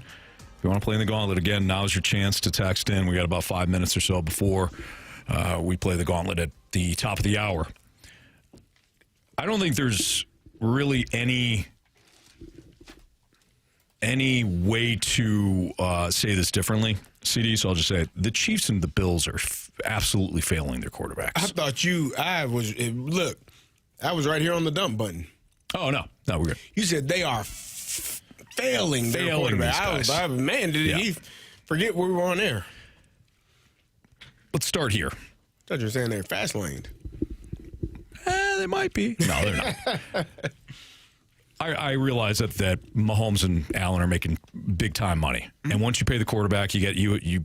There's going to be some consequences when it comes to the salary cap. I get that, I do. But if you watch the Chiefs, clearly Patrick Mahomes, even in games, and he didn't have his best game against Houston, but I think that's more a product of he faced the best defense in the league and had his worst performance as a Chief. Mm-hmm. But if you look at the way that Travis Kelce has performed this season, Rashee Rice in the big moments, dropping the pass, I think the wide receiver room overall is still underdeveloped. The injuries that they've had against along the offensive line, you can say, well, they're missing a lot of O-linemen. But it's not like the Chiefs have invested in the O-line consistently, either in the drafts or free agency. They kind of did it like Seattle did when they started paying the defenders and Russell Wilson. We'll sacrifice along the O-line. They made that choice. Then the injuries happened. Well, I think the Chiefs have attempted to. Creed Humphrey and Trey Smith are two really good offensive linemen. Isaiah Simmons, I believe they drafted. But they've dealt with a lot of injuries. Now, Juwan Taylor he's gotten better this year in terms of not, false starting or lining up off sides, but he still struggled at times. I think the Chiefs have tried to correct some of those issues. The Chiefs' issue, in my opinion, they can't run the football. Like, as good as Patrick Mahomes is, life is always going to be harder when you got a bunch of guys in your passing lanes trying to figure out where you can throw the ball. Mm-hmm. One way to eliminate that is you got to bring a guy down into the box because you know what? We're going to run the ball 100 for 150 yards 25, 30 times. Yeah. That makes life a little bit easier for that quarterback. Now, when I do drop back or when I do play action pass, I got guys running wide open all over the place. And I think that they haven't been – I don't think that they have been as creative this year, which is surprising because Andy Reid always – it's like they have fun. They line up in different formations and different trickery and do all these different things. Right. I haven't seen a lot of that this year from the Kansas City Chiefs. It's just been kind of straightforward, not a lot of success in what they're doing, and it's been – in comparison to years past, it's been boring. Like, it's not been a lot of fun. Yeah. Not been a lot of explosive plays, not been exciting. And so I think that that's partially because they can't run the ball and the creativity has been lacking. But I do think that they've tried to help with the offensive line. And especially after you saw how he got beat up, Patrick Mahomes got beat up in those Super Bowls versus the Buccaneers and things like that. Like, you knew that they were going to have to make some adjustments. And last year, like, they got, the Eagles were just running through, they're just all over. Yeah, that was nasty. So the Bills, I think they have tried. Like, last year to me was flat out amazing by Josh Allen. The fact that he won the MVP with guys that I didn't expect them to have a good year. Mm-hmm. You did go out and draft Keon Coleman, I believe, in the second round to try to add, but you lost Gabe Davis and you lost Stephon Diggs. Your tight end situation this year has been hit or miss because you've had some injuries to Kincaid. Like, you've been dealing with some things, but I don't know where the Bills go. Like, I think the Chiefs are closer, which sounds crazy because the Chiefs are outside of the playoffs right now and the Bills are in. That Bills defense is struggling. Mm-hmm. And I know Ed Oliver has missed a lot of time, and I'm sure that doesn't help when you're trying to stop the run, but the defense has stunk. And I think they were stinking even when he was playing because he was playing earlier in the season. Yeah. And Derrick Henry went off in that first game. So they stink defensively. Offensively, the weaponry that you need to have on the outside is lacking. I think the Chiefs are closer, but I think the Bills are further away, even though they're in the playoff picture right now. No, I agree with that because you can still fall back on Andy Reid. I think Andy Reid's going to go back to if they miss the playoff, regardless of whether they miss the playoffs, make the playoffs, win another Super Bowl, which I don't think is going to happen right now, but I think Andy Reid's going to go back to the lab. I think he's going to try to rework this. And this is nothing new. I mean, the Patriots had to reinvent themselves along the way, and they did so successfully. That's why they kept extending that window, that dynasty window. The Chiefs aren't going to go away just because they missed the playoffs this year. So I agree. They have Mahomes to fall back on. They have Reid to fall back on. I think Brett Veach is an outstanding GM. Mm-hmm. I do think they've missed in the draft, though. I think they got cute with some of their draft picks, including, and I was going back. Sky Moore?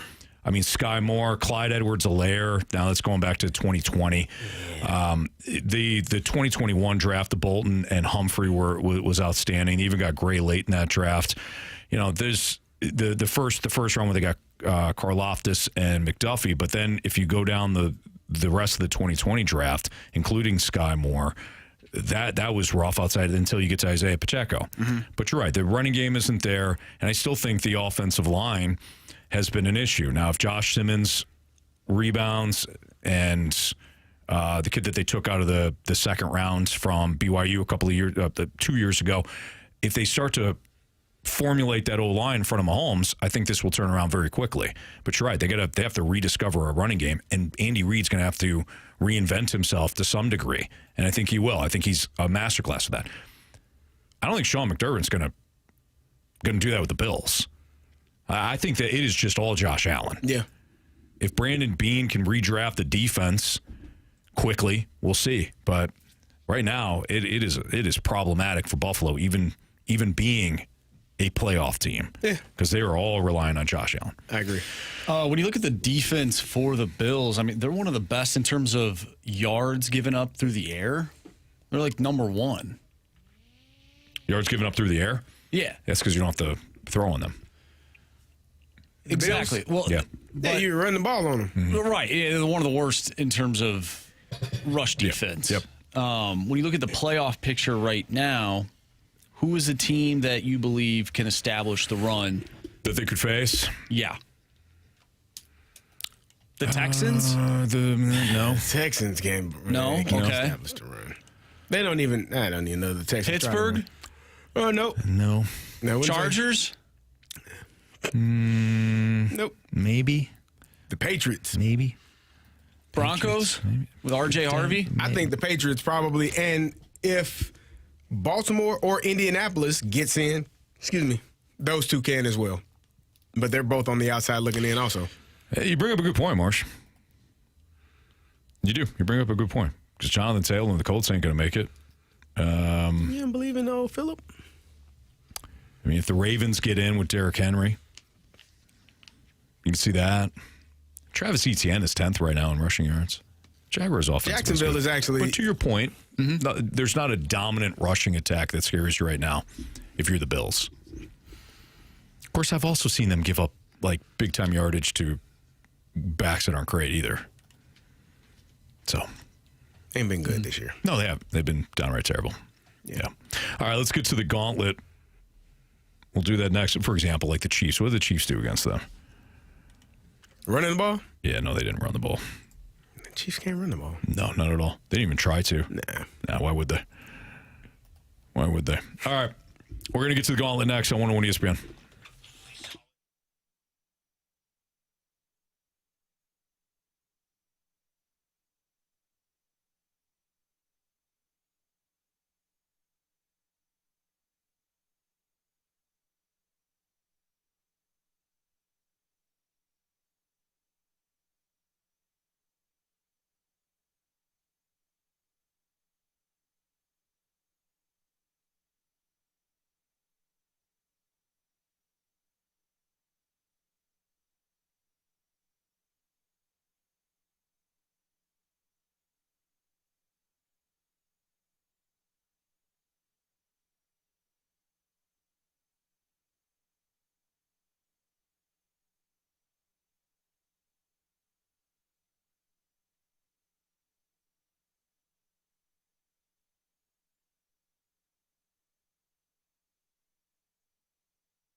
categories, one challenger. Can you survive the Gauntlet? Brought to you by Blue Note Roofing. Roofing, siding, and gutters. Visit BlueNoteRoofingSTL.com for a free inspection.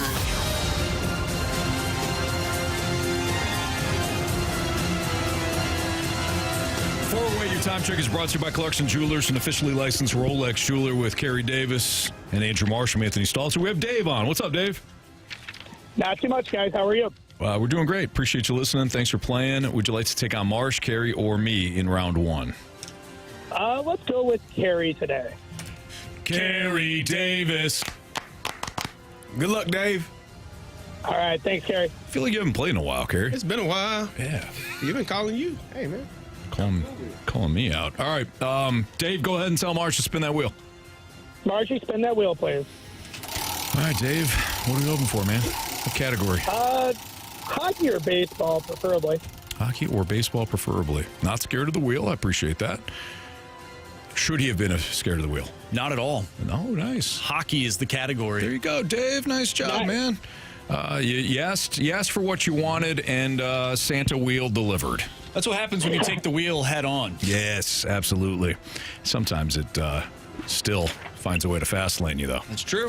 All right, Dave, you're going to get 4 hockey questions today. Each one is worth 2 points unless you ask for the options. If you ask for the options, those questions are worth 1 point. Are you ready? Yes, sir. All right. Which team drafted Brett Hull? Which team drafted Brett Hull? Calgary Flames, final answer. Question number 2. In which round was Brett Hull selected in the 1984 NHL entry draft? I will go with the options on that one. Options are 4th, 5th, or 6th. I will go with the 5th. Final answer? Final answer. Perfect. All right, Dave, question 3. How many different teams did Brendan Shanahan play for in his NHL career?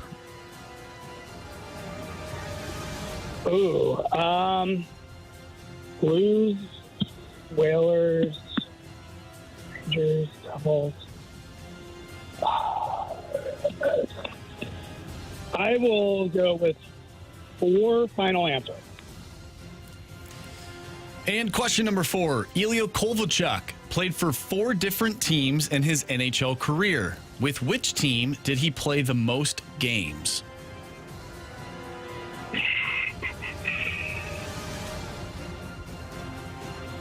It was the Devils or Thrashers. Can I get the options? Options are the New Jersey Devils, the Atlanta Thrashers, or the LA Kings. That's no help. I'll go with Devils, final answer. All right, let's bring back Carey from the cone of silence. How you feeling, Dave? Okay. I'm pretty confident on that first one. Okay, all right. See how Carey does here. He's making his way back in from the cone of silence, which was not silent. I don't think. Looks like Tommy, our boss, was in there. Mike Ryder's in there. Anybody else? Jordan Deacon is in there hanging out. JD. JD, as she's known around here. All right. Pack a lunch, Carey. Oh, man. Oh, wow. I'm just saying. I don't even know what the category No, is. you don't, but you better pack a lunch. Hockey. Oh, I love that hockey. Here we go. Here we go. Question 1, Carey. Which team drafted Brett Hull? Oh, man.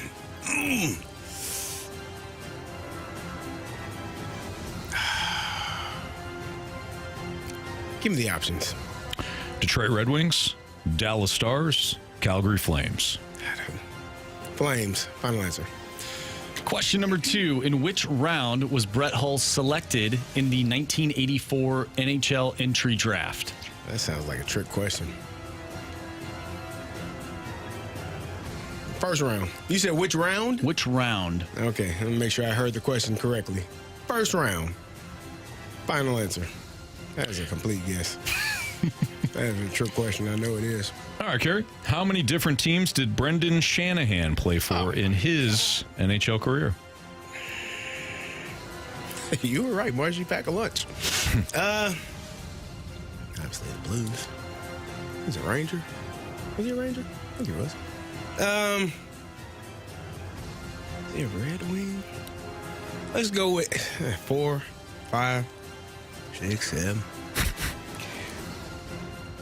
I'm stuck between 4 and 5. 4 was my first thought. Let's go with 4. Final answer. Question number 4. Ilya Kovalchuk played for... Bless you. Thank you. Ilya Kovalchuk played for 4 different teams in his NHL career. With which team did he play the most games? Options. Options are the New Jersey Devils, the Atlanta Thrashers, or the LA Kings.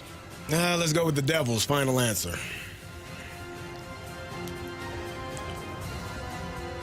Fellas need me to pack up now?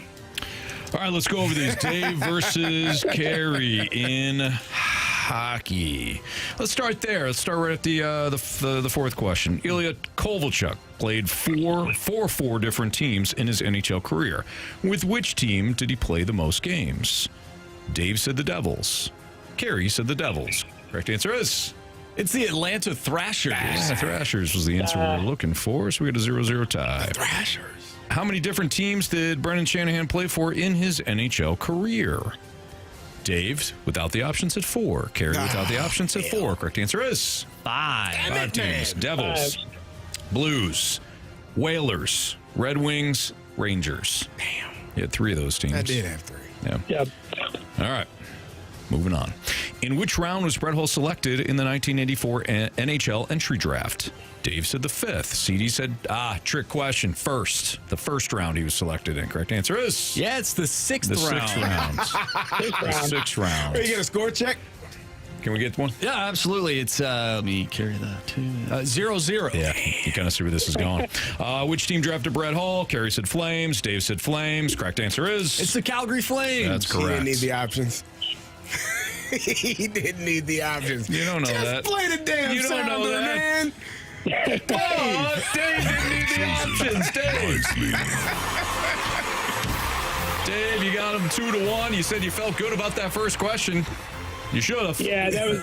That's the one that got you. That got you the dub. Yeah, the Shanahan question. I totally forgot about the Red Wings. There you go. Well, you're one off, and you said you were between 4 and 5. You went with your gut. Yep. Said 4. You both said 4.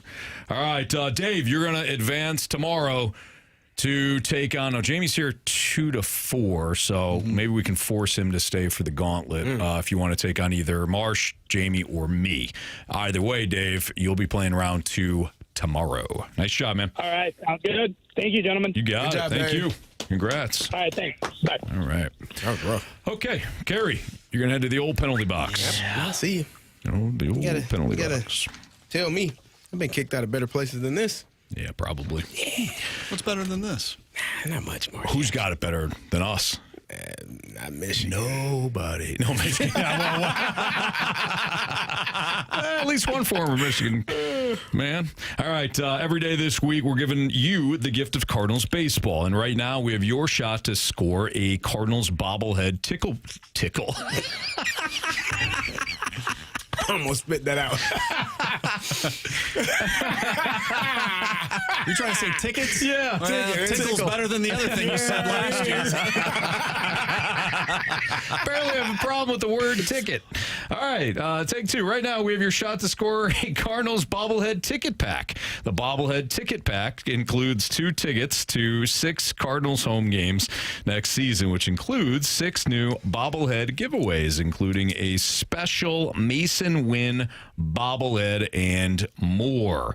Here's your trivia question. Who did Mason Wynn hit his first home run against last season? So not in his career, but who did Mason Wynn homer against? Which team did he homer against for his first home run last season? If you have the correct answer, send it to the Air Comfort Service text line at 314-399-9646, and you have a chance to win that bobblehead tickle pack. That's tickets. Ticket pack.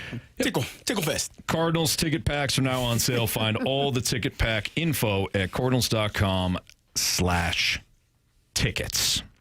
Did the 12-game win streak throw a wrench in how we perceive our Blues? Yes. I'll tell you why next on 101 ESPN.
It's a fast lane on 101 ESPN to the 12-game win streak that the Blues had last year. Throw a wrench and how we perceive the Blues.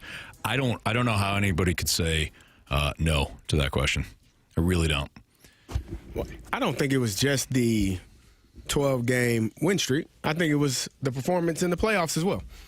That's fair. You took the President Cup champions, President Cup trophy team to 7 games and had an opportunity with, I don't know, a few seconds left to get out of there with a dub. I think it was wasn't it? Wasn't it second? 1 point something seconds left to get a dub, and you didn't.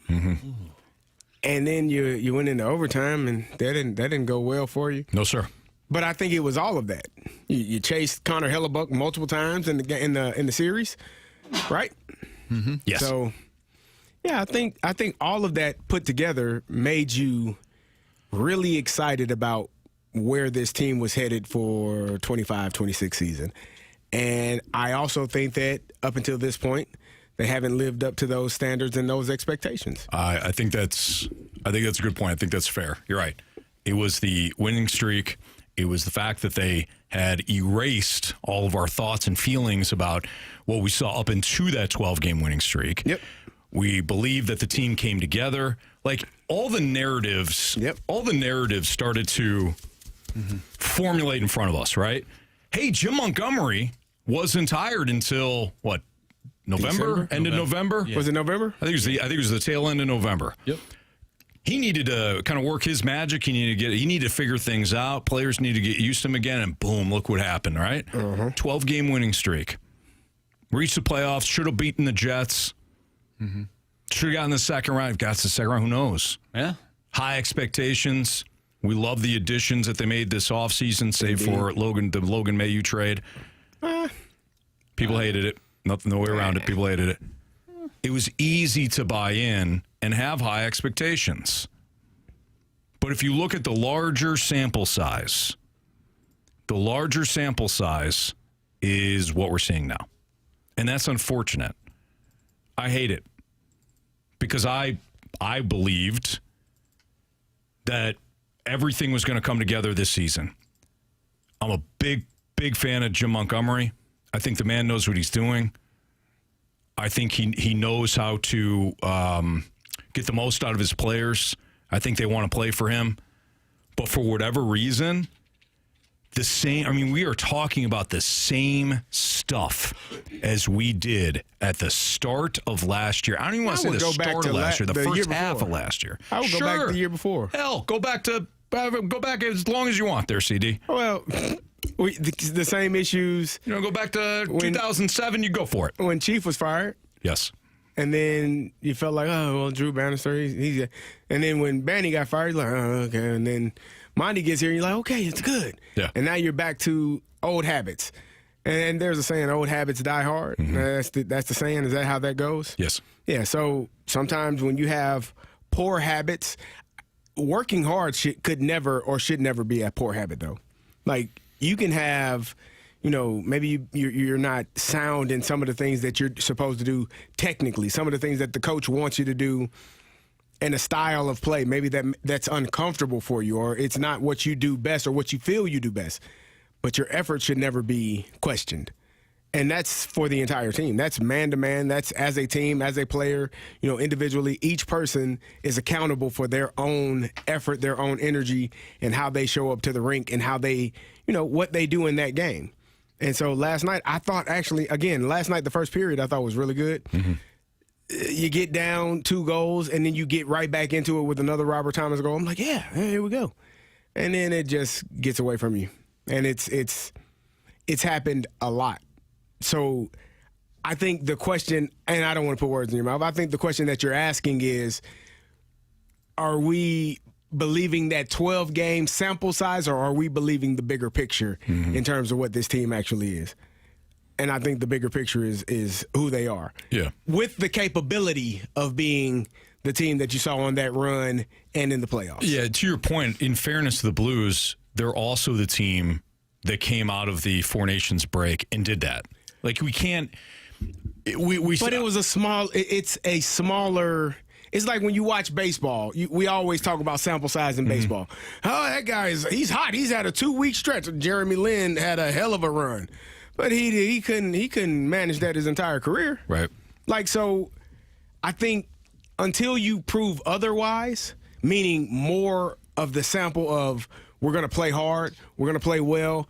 Even if you're not winning every game, but you're playing hard and playing well, and then you do sprinkle a 3-game winning streak in there. You do with 1 or 2 losses in between. Hey, you sprinkle a 5-game winning streak with a 1 or 2 loss there. That's much better than we can't get to 3 wins in a row. It would be like, to me, saying, well, our defense, our run defense played very well. save for that 75-yard run. If you take out the 75-yard run, you're good. You can't do that, though. You can't do that. Yeah. So I don't want to extract the 12-game winning streak and everything they did in the playoffs against Winnipeg, save for the last game there, the final couple seconds, and overtime. I don't want to extract that because that is this team too. They're capable of that. You all right? You almost fall over? I had my foot on something and it's there. It just moved on. It's not there anymore. Like a crate. Glad you're okay. Tipped over. That is the Blues too. But to your point, the overall picture, you kind of got to believe what you see more, and the results have to matter. Yeah. It's not just about the process. It's got to be about the results, too. Yeah, results matter. And the process stinks to this point, too. So the last 4 seasons, we'll include this season. On this date, we'll go back. We'll start with this season. 11 wins, 13 losses, 7 overtime losses. They have 29 points. They're still in the mix for the playoffs. Mm-hmm. Last year on this date, 14 wins, 13 losses, 2 overtime losses. Better record. 1 better point, though, 30 points. By the way, this year, their goal differential, minus 30. Last year at this time, minus 13. The year before that, which would have been, the 23-24 season, 13-13 with 1 overtime loss, 27 points, still in the mix for the playoffs at the time, minus 12 goal differential. And then the year coming out of the loss against the Avalanche, which up until last year was the last time they made the playoffs. The year coming out of that, 12 wins, 15 losses, 0 overtime losses, 24 points on the year, minus 23 goal differential. This, by and large, very similar records, a couple different points here and there in that 4-year span, but they've been the same team at this point in time basically for the last 4 years. Mm-hmm. It just so happened that last year they went on a run at the end of the year and made the playoffs, but you can't bank on that every single season. And those other years they didn't make the playoffs. They did not make the playoffs. Right. So you're the small sample size is just that 12-game window, which seems to be kind of the abnormality of what you really are or who you are. Mm-hmm. Like the larger sample sizes, you're not a playoff team. No. Clean it up. Yeah. Not saying they can't, right? Clean it up. Now. They can. Yeah, they're capable. They're capable. Sure. We know that they're capable. It's not what you're capable of. What you're willing to do. Wow. Who said that? Mike Tomlin. Nice. He's right. And he wins all the time. Every year he wins. He has a winning record for sure. Every year. Every year of his life. He's never had a losing record. Never. That's crazy. You think about that. Yeah. All right. It's Fastlane on 101 ESPN Sports. 6-pack is next, part 1 at least. 314-399-9646, the Air Comfort Service text line. Send in your questions. We'll answer them here on 101 ESPN.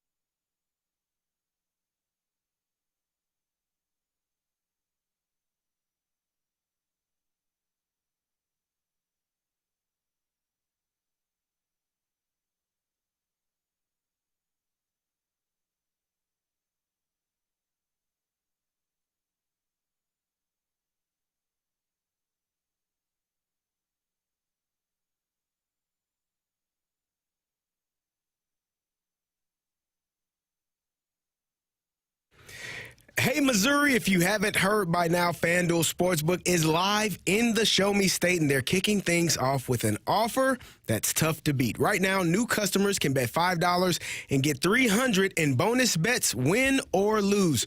Whether it's football, basketball, hockey, or more, you can bet it all on an app that's safe, secure, and super easy to use. So download FanDuel today or head over to FanDuel.com/Missouri to join the excitement. You can take a bet. Maybe you want to go the Phoenix Suns versus OKC. OKC has been playing lights out. SGA, maybe you want to take him over in points. points. Chet Holmgren over in rebounds. Maybe Jalen Williams over in assists. That's something you can do because Missouri, it's time to play your game with FanDuel. 21 plus and present in Missouri. Gambling problem? Call 1-800-GAMBLER. First online real money wager only. $5 first deposit required. Bonus issued as non-withdrawable bonus bets that expire 7 days after receipt. Restrictions apply. See terms at sportsbook.fanduel.com.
ESPN Sports Center. I'm Andrew Marsh. It's time for a Sports Center update driven by Johnny Londoff Chevrolet and Johnny Londoff Autoplex. We just got done talking about your St. Louis Blues. The Blues fell last night to the Boston Bruins by a final score of 5-2. They'll be back in action tomorrow, taking on the Nashville Predators. We'll have that game for you right here on 101 ESPN. Pregame starts at 6. Puck drop is at 7. We have our Sports Six-Pack coming up next, so get your questions in to the Air Comfort Service text line, 314-399-9646. We'll do part 1 of the Six-Pack next. I'm Andrew Marsh, and this Sports Center update is driven by Johnny Londoff Chevrolet and Johnny Londoff Autoplex. See them at londoff.com. Chevy, together we drive. Are you kidding me?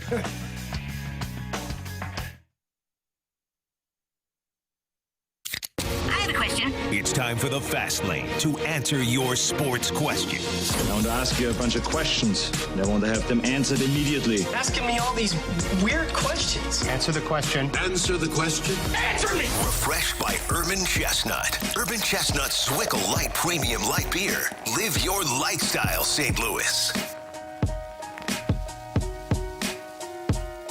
Time for the Sports Six-Pack here in the Fast Line on 101 at ESPN. 314-399-9646, the Air Comfort Service text line with Carey Davis, Super Bowl champion. I'm Anthony Stalter.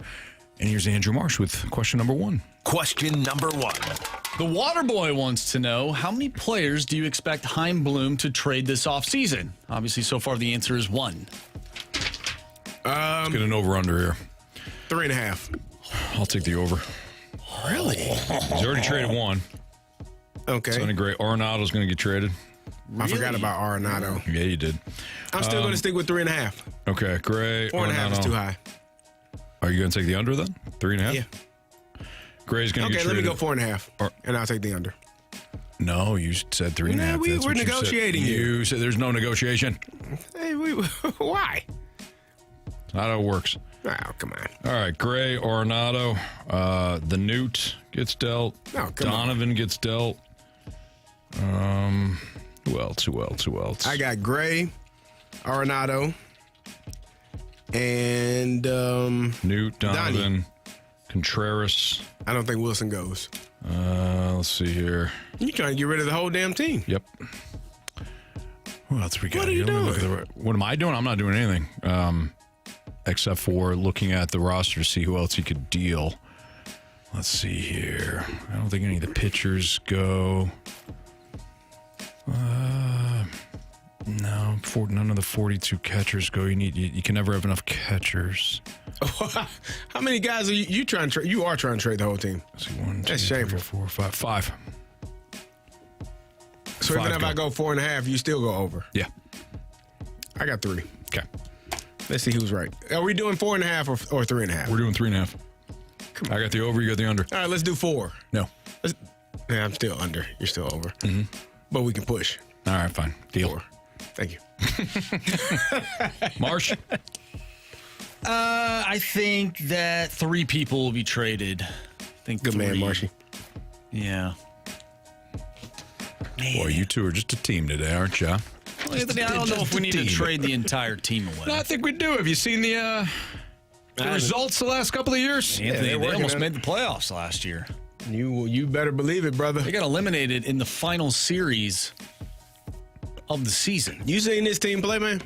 Have you seen this team play, man?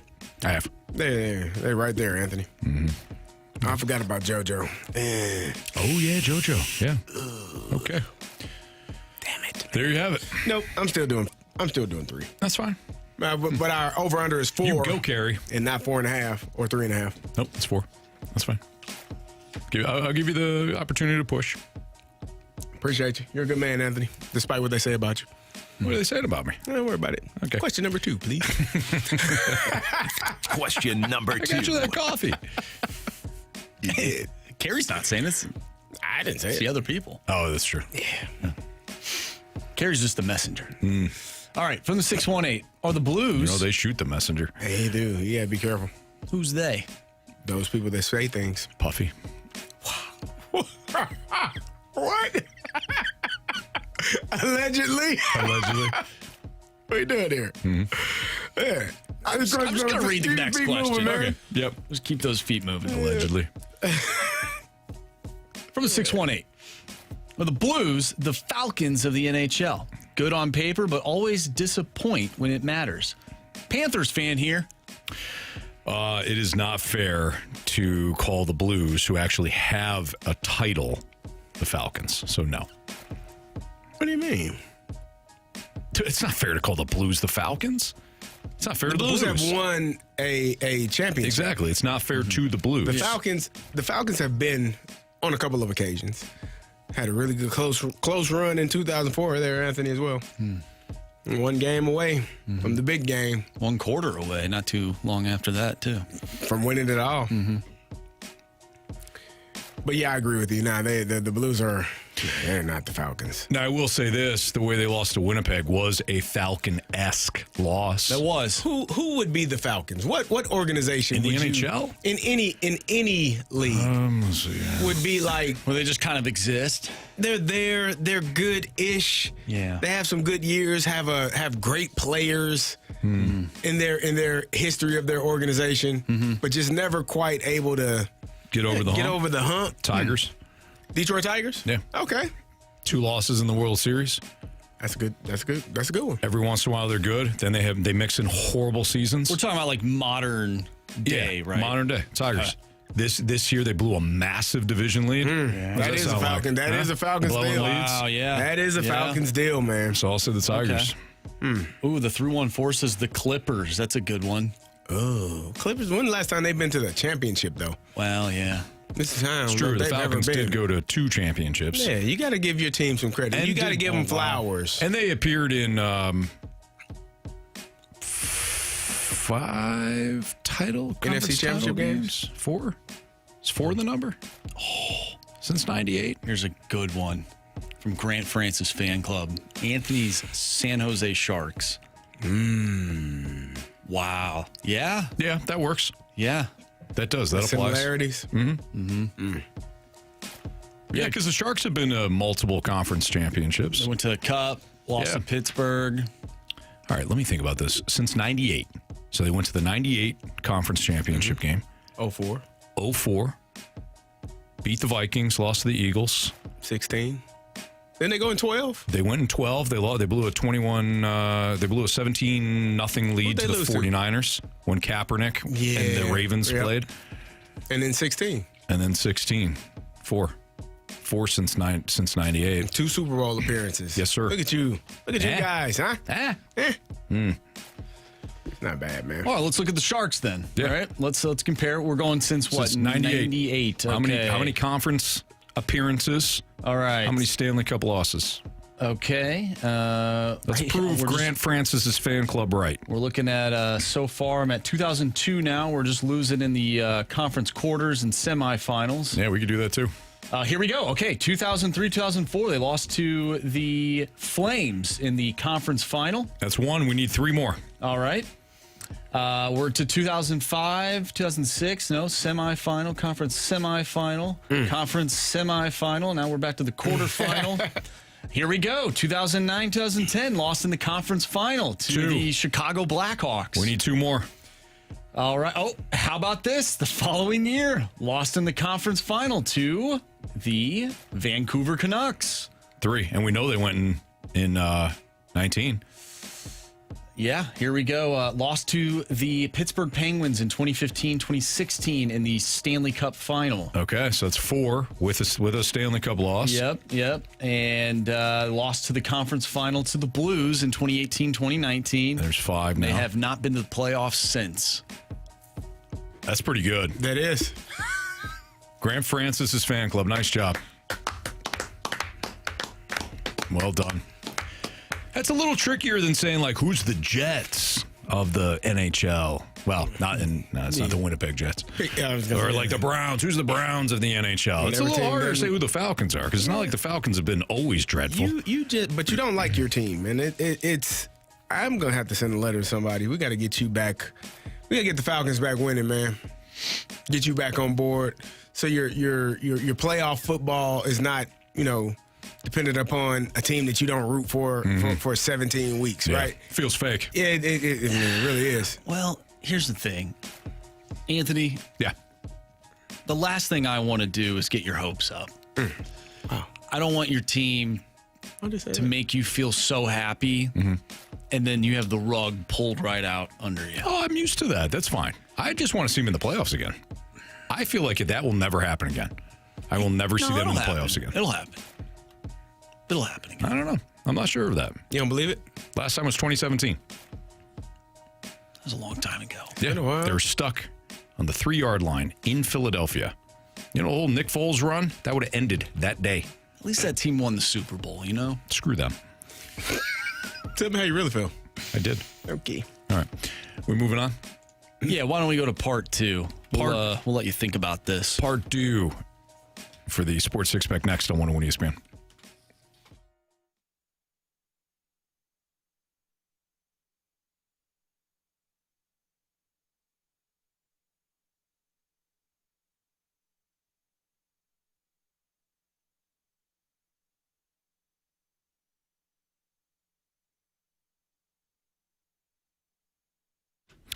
going to tell you a very real story about my guy, Stewie. So a couple of weeks back, my wife, Chris, and I were talking about a certain house. And, hey, wait, do you think we qualify? I think we pre-qualify. And I said, actually, she did. Kristen's like, well, why don't you reach out to Stewie, see what you have to say. So I called 314-324-4440. I actually texted him.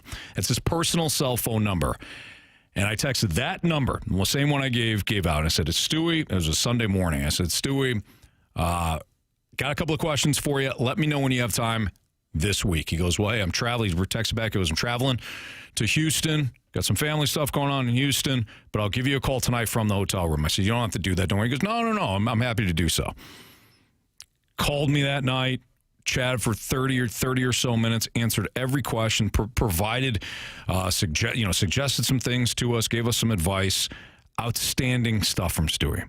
I cannot recommend Stewie enough to you. If you're looking to refi, if you want to buy the home of your dreams and you don't know if you qualify for the loan, if you're independent contractor and you got a whole bunch of stuff going on, you got your income comes from various sources and you're like, it's going to be a mess.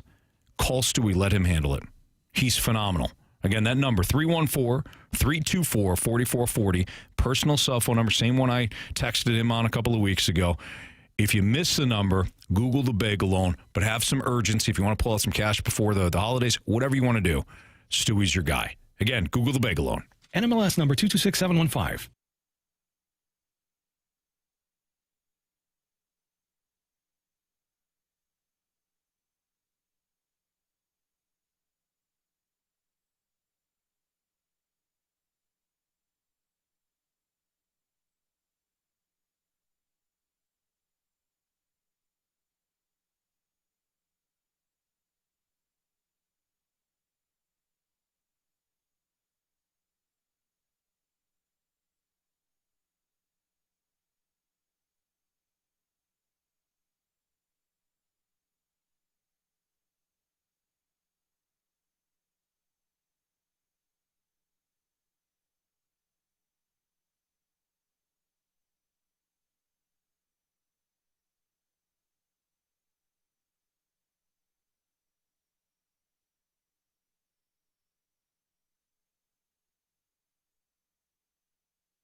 question. It's time for the Fast Lane to answer your sports questions. I want to ask you a bunch of questions. And I want to have them answered immediately. Asking me all these weird questions. Answer the question. Answer the question. Answer me! Refreshed by Urban Chestnut. Urban Chestnut Swickle Light Premium Light Beer. Live your light style, St. Louis.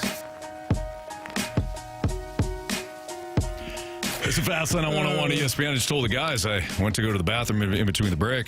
Go to unzip. I didn't have to. My fly was down, guys. How embarrassing. Walking around. Yeah, walking around, the old zipper down. Yeah. All right, Marsh, fire away. Question 3, Anthony? Yes, please.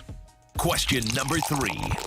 All righty. We get a question from the 636. If you could add any former Cardinal to the team, who would you pick? Albert Pujols. What are we doing? Is there any other name? That's still playing? How about that? How about we just say the current? How about we go That's not what current? the question asks. It said any former Cardinal. Let's go again. Let's. How about we go current? Damn it, man. Current player. Current player. Sandy Alcantara. That's a good one. That's a real good one.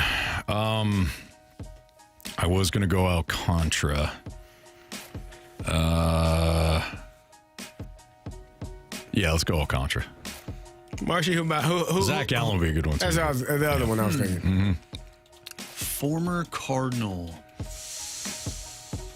Yeah, are you going the pitching route? You could go any route you want, but I would go pitching. So for me, Sandy Alcantara. What if you had to choose a batter, a hitter? Who are you going? Where are you going?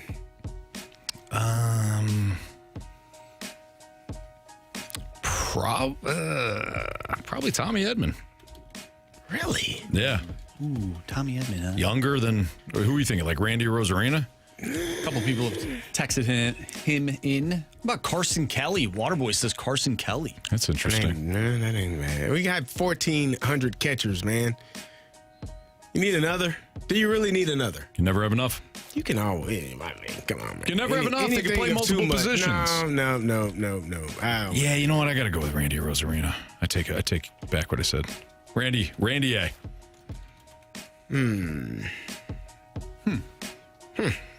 They traded all these guys, by the way. Traded them.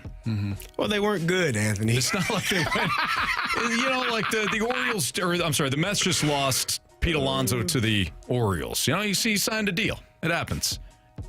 All the guys we're bringing up, every single one of them, the Cardinals traded them. Anthony, they weren't good. Okay. They weren't good. That's weren't good enough. Swift kick to the old Johnson, I'll tell you that much. What do you mean? With your zipper down. Who else is available? What other former Cardinal bat could you use? Adolis Garcia is literally available, but I would. The Rangers don't even want him. Yeah, I'd go Randy. Well, you didn't want him either at one point. How'd that work out for you? Not great. Yeah, I don't think there are any other bats. They've done good. I mean, Ozuna. Well, he plays well everywhere but here. He played okay here. Not good enough. He hit well here. Did you see him climb that wall that time? Damn right. I saw it twice. Once in Milwaukee and once here. Can't blame them though. Those LED lights are tough, man. It's tricky, man. They're you tricky. Get the ball lost in the light. You can't see that. I'll give Marcell Ozuna this. He went back to the wall. Fast lane hard. Like he was on a mission. You go back first. Yes. That's the rule. He was on a mission. Now, was that ball 5 feet, like easily 10 feet? 15 probably. To the side of him? Yeah. In Milwaukee? Yeah. He got lost in the lights, man. Was that about 10 to 15 to 20 feet too short here? Yeah. Yeah. But, man, he went back hard. Fire away, Marsh. Question number 4. From 636, do you guys think there will be a 20-goal scorer for the Blues this season? 20 goals? Absolutely. Absolutely. For the St. Louis Blues, not for them. Oh, geez. Okay. Yeah, let me take a look at this. Yeah, I still do. Jake Neighbors. I think Jake Neighbors gets there. Is he leading the team again? Is he back in the front? Holloway's got 8. Kyrie's got 8. Neighbors has got 8. Yeah, Jake Neighbors. Yeah, one of them guys. He missed a bunch of games. Yep, He's one of going them to score 20-plus goals. Yes, sir. As you know why, Anthony? He's a winner? Well, he likes to get in front of the net. Okay. He doesn't mind it. You know what I mean? Some people say that's the hard area. Mm-hmm. Well, he likes it hard, clearly. Yeah, he does. I think Robert Thomas will get there, too. We still got a lot of games left. Yeah. I think they'll have multiple 20 goal scores. This is getting late early. Man, that's fine. Thomas, 20. Here's Thomas. 20, 18, 26, 21, and 6 this year. He'll get to 20.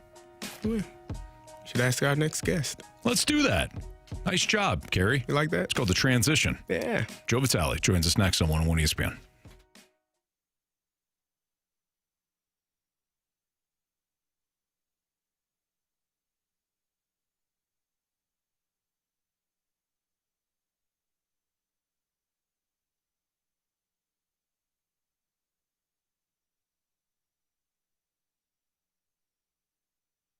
In a couple of weeks, not everyone, I shouldn't say everyone, a lot of people are going to be setting New Year's resolutions. I'm sure many of you want to get back into the gym. You want to get in the best shape of your life. What if you start off by going to Mentality? Mentality has done wonders for me and Jamie and many people around the St. Louis area because Mentality is a program that helps you boost your testosterone. They offer FDA-approved testosterone therapy. And the results are you get your drive back. You burn the belly fat. You build muscle. You boost your mood. You feel it. You feel the difference. Why don't you do that now so that when the New Year comes around and you get back in the gym, immediately you start seeing results. So this upcoming year, stop settling. Be the dad who keeps up. Be the partner who's present. Be the man you know you can be. Feel young again. Feel like you can run through a wall, whether it's at work or at home, and be the best you can be. Because that's what Mentality has done for me. I know it's done it for Jamie as well. You'll love it. MentalityHealth.com/radio is where you can book your appointment. Better yet, just go down to one of their 2 locations. There's one in Chesterfield, and there's one in South County. Both are run by the same people. They're fantastic. They're nice. As Jamie's talked about, it feels like a clubhouse kind of when you walk in there. Everybody's there to do the same thing, which is to get better. So visit Mentality today. Tell them Jamie and Anthony sent you, and jump on the program well before the start of the new year.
Time to head into the Blues Booth, presented by Boardwalk Hardwood Floors. This holiday season, Boardwalk is proud to partner with Toys for Tots as a drop-off location for the annual toy drive. Find your nearest showroom and drop-off details at boardwalkhardwood.com.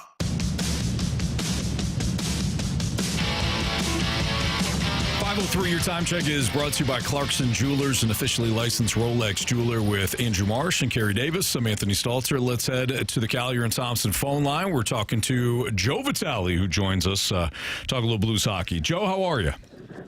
What's up, boy? Hey, I'm doing great. Sorry, I was in a store there. I don't know if you heard the music in the back. I know it's a little loud. We just got to Nashville, so bear with me, guys. Appreciate your patience. Oh, no, we appreciate you joining us from the road. Joe, last night, the game got away from the Blues in the third period. Were there some positives to extract from it in the first two periods, though? And then ultimately, what got away from them? You know, I think the second period was probably actually their worst period. You know, they had a good start. You know, you get the power play goal early. You know, the last night's game, you know, I said it on the broadcast, but that, to me, it's easy to say this, but every game is the most important game of the year. I felt like up to that point, that was the most important game because, you know, it's been such an up and down, you know, year so far. You know, heading into last night's game, Stoltz, you know, you took 2 out of 3 on your last homestand. You took 2 out of 3 on the last road trip. So you're chipping away at this thing. You just put together 2 in a row. But you have to take that next step, right? The winning 2, losing 1, winning 2, losing 1 over a long stretch of time. That'll be okay. Unfortunately, the Blues don't have that much time anymore, as you know they're already past the 30-game threshold. So I think last night was that one where you put 2 together. Boy, you love to see 3, and then you got 4 divisional games starting tomorrow night against the Nashville Predators. You have the Predators 3 more times in December, the worst team in your Western Conference. So that was the time to strike. You know, so that's what was a little disappointing, I think, for Jim Montgomery. You felt it. You felt the wind out of their sails. And now it's just a regroup time. But you go back to the game, great start. You felt good about the start. And then the second period, the transition of Boston really kind of put the Blues back on their heels. And they couldn't regroup and finish it off there in that third period. So, yeah, it was a tough one, no doubt. Joey, the Blues have been dealing with a ton of injuries at the forward position. Phillip Rivers just signed with the Indianapolis Colts. Are you lacing them up, getting ready to get out there if need be? Carey, I always have a couple extra pairs of skates to tell Richard Matthews to say, I'm a 9.5. As long as you bring a 9.5, the old Tax or the Reeboks or the Nikes, whatever I used to use in the day, I go, just have those spare and ready at all times. I'm always ready. I feel like one day, you know, we're going to be doing the broadcast and we're going to be doing warm-ups and I'm going to get a tap on the shoulder. I still believe this. And I'm going to turn over my shoulder and see Doug Armstrong. He's going to say, hey, you got a minute? I'm going to say, for you, Doug, I got 4 hours. What do you need? and then, of course, Joey Radio will take the ice again. No, I'm not probably making a comeback anytime soon. There's plenty of bodies out there. But, you know, Carey, they do sign Robbie Fabry to a contract here. He will meet the team in Nashville tomorrow. So it'll be great to see Robbie, of course, a former Blue, former Stanley Cup champion, so beloved by the fans. And you're right. The injury bug has officially caught this team. And, boy, did it catch them out of nowhere and completely overnight because that's how quickly this has turned. I'm looking at the roster and the lineup 2 weeks ago against the New Jersey Devils before Thanksgiving. You know, it was a lineup on that road trip. You had Walker, you had Toropchenko, you had Snuggerud, you had Kyrou. I mean, all these guys now are out. And now you lose Nick Bukestad, who he's not even on the trip right now, I don't believe. I didn't see him on the plane. So that's a whole nother big body you lose. So that's 5 regulars out of the lineup. And that's why you're bringing Robbie Fabry. Hugh McKing is called up. And you're going to lean on those young guys like, you know, Matt Luff and Kaskamaki, who have looked really good. So it's going to be a challenge here as we face the next 4 divisional games. Big point swings coming up for both squads over the next 4. So could be a cool moment or a pretty deflating moment in the Blues season if they don't figure out a way to put the wins together. Joe, one of the words that I heard last night in the post game from multiple people was the word loose. That the team played at times last night too loose. What does that exactly mean? Well, I think loose is loose on the details. You know, not loose on effort, not like lackadaisical, mentally loose, like not checked into the game. It's nothing like that. It's just loose on the details. You know, I've mentioned this, you know, and I think this is one of the details of the game for this Blues group that it's just got to get cleaned up, and they're on it. but it is something as simple as, stopping and starting, coming back to the D zone. A tight defensive structure, a game that's on it, is one where the guys are coming back, wingers, defensemen, whoever, centermen, they're stopping in their spots in the D zone, and then they're sorting out. So what's the alternative? The alternative is you come back and you kind of do a little circle, right? So when you circle, you're actually circling out of your position. And when you circle away, spots behind you open up. It's a simple thing. It's something that players have to be told over and over and over to do, even at this level of age, because especially as the season gets going, it requires a lot more effort to stop and start. So, apparently, and the way it is with players is you're always looking to conserve energy, especially with this many games and the valuable minutes they have coming up. You're looking to conserve that energy and just kind of make a little loop and try to keep your skating. So if you do need to get going, you already have a little momentum. The problem with that is, like I said, there's spots and spaces that open up behind you if you're not disciplined in stopping and starting. So when I hear that term loose, to me, that's an example. And there's 4 or 5 other big examples of what it takes to win hockey games and be detail-oriented. And when a coach says loose, I think the details are loose. They weren't buttoned up the way they needed to be, and they had to pay for it. Couple more things for Joe Vitale here in the Fast Lane on 101 ESPN. Joe, there's not much, of course, that you could do when you don't have a bunch of healthy bodies. But if you still have to play, you still have to put a game plan together. So if you're Jim Montgomery and you're just trying to win the game tomorrow night in Nashville, again, you don't have all your horses. What's the best approach? Well, I think the best approach, and really the only approach at this point, is you just look everyone in the eye and you say, okay, 2 weeks ago we had an identity of how we're going to win games. And now we don't have the horses for that identity. That was an identity when you have a Carey and a Snuggerud in the lineup, when you have physical players like Walker and Toropchenko. It's no disrespect to players like Luff and Kaskamaki and Hugh McGinn, but they're not your Jordan Carey, Jimmy Snuggeruds. So that's where I think good coaches, they pivot away from what they were going to do, and now you make an adjustment for the chess pieces you have on the board. And I think he's looking at his chess pieces now, and I think that he looks at players like Luff and McGinn and these kind of guys, and they're workers, and they're obedient, and they want to please the coach, right? And they do a lot of great things in their control. If there was one clip that pretty much showcased, where the Blues need to be better and what the identity needs to be, you go back to the go-ahead goal last night in the third period where with Sean Corrali for the Boston Bruins dumps the puck in. It's a 1-on-4. And, he beats the defender. I forget what defenseman it was. And then, Dalibor Dvorsky's right there to close out the play. And it was just too soft. You show that clip over and over, and then moments later it leads to the go-ahead game-winning goal.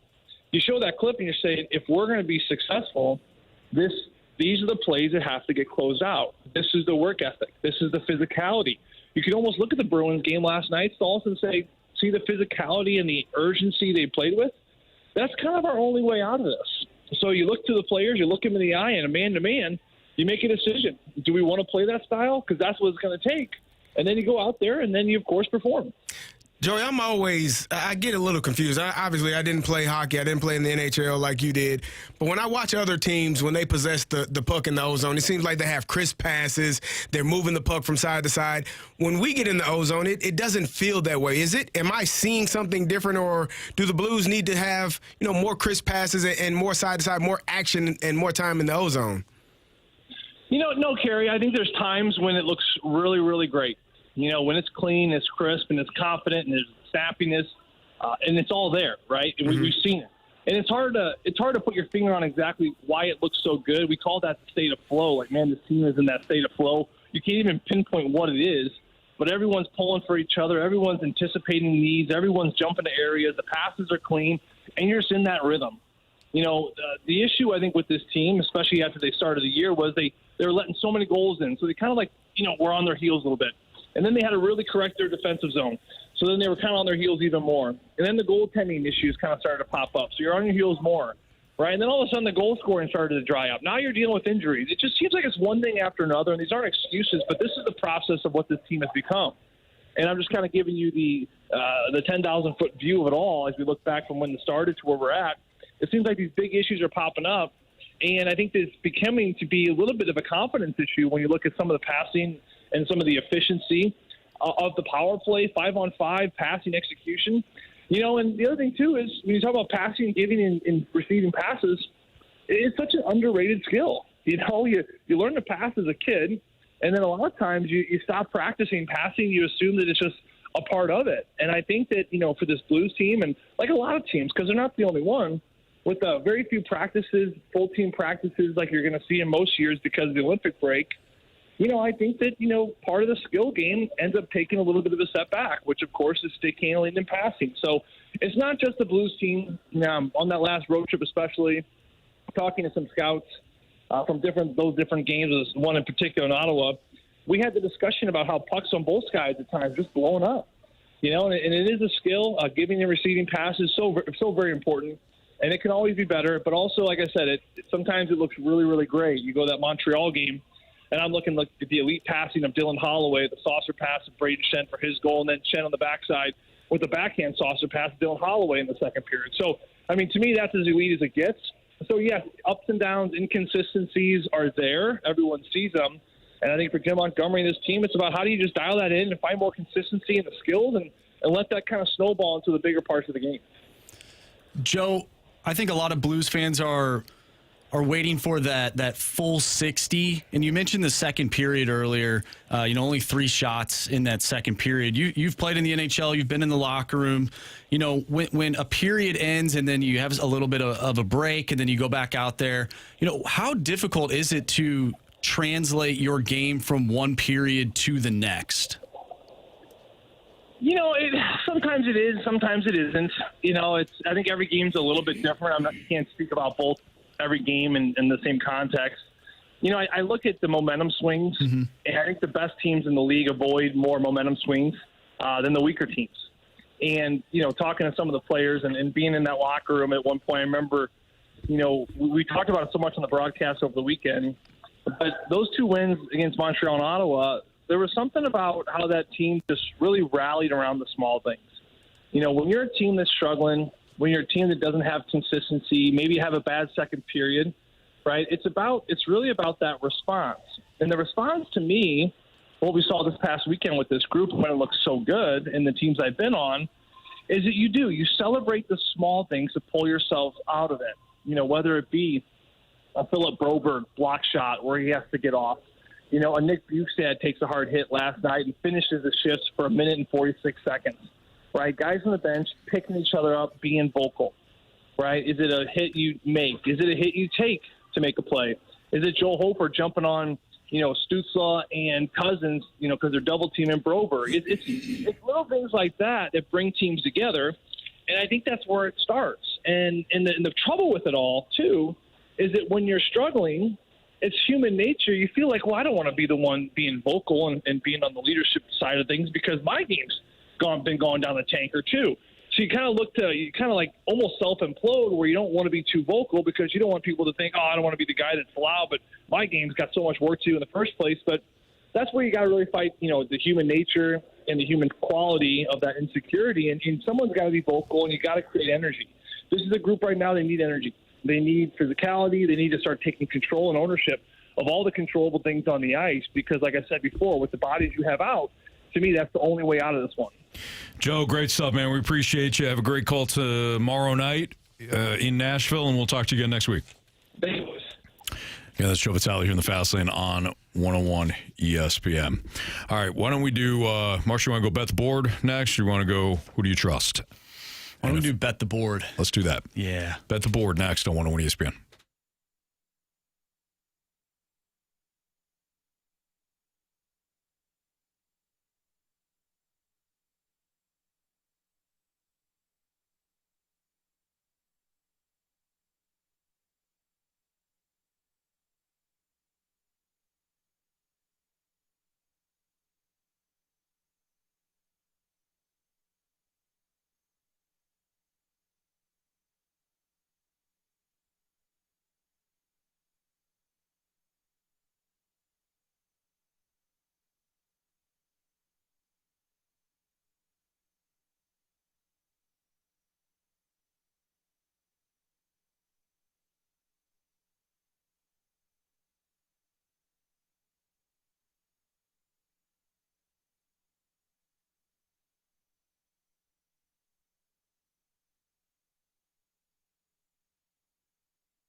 All right, time to play Bet the Board here in the Fast Lane on 101 ESPN. Marsh, how we do last night?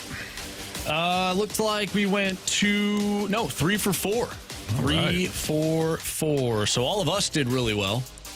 Jamie did not. Jamie fell short, huh? Fell short. Little Rock Trojans didn't hit the money line, huh? No, it was Boston and St. Louis. That's right. Yeah, he sent in his pick. Yeah. It didn't hit. That's a shame. Oh, man. Yeah. So, Marsh, what are the latest standings then? All right, so our latest standings. Anthony, you have 5 points. Jamie and Carey are tied at 4, and I have 3. Okay. Well, guys, I have a newfound enjoyment here for college basketball. I feel like college basketball has been my thing. Betty good to you? Yeah. Not loving these matchups, though. Holy smokes. So I'm going to go to the NHL. No. That was a quick pivot. Yep. Give me the Detroit Red Wings on the money line, minus 110 against the Calgary Flames.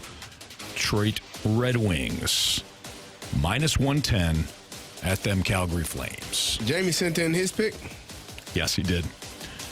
He sent in Panthers Mammoth over first period. Yep. You want to check that and make sure it's sure. It's good? I'd love to. All right. Good man.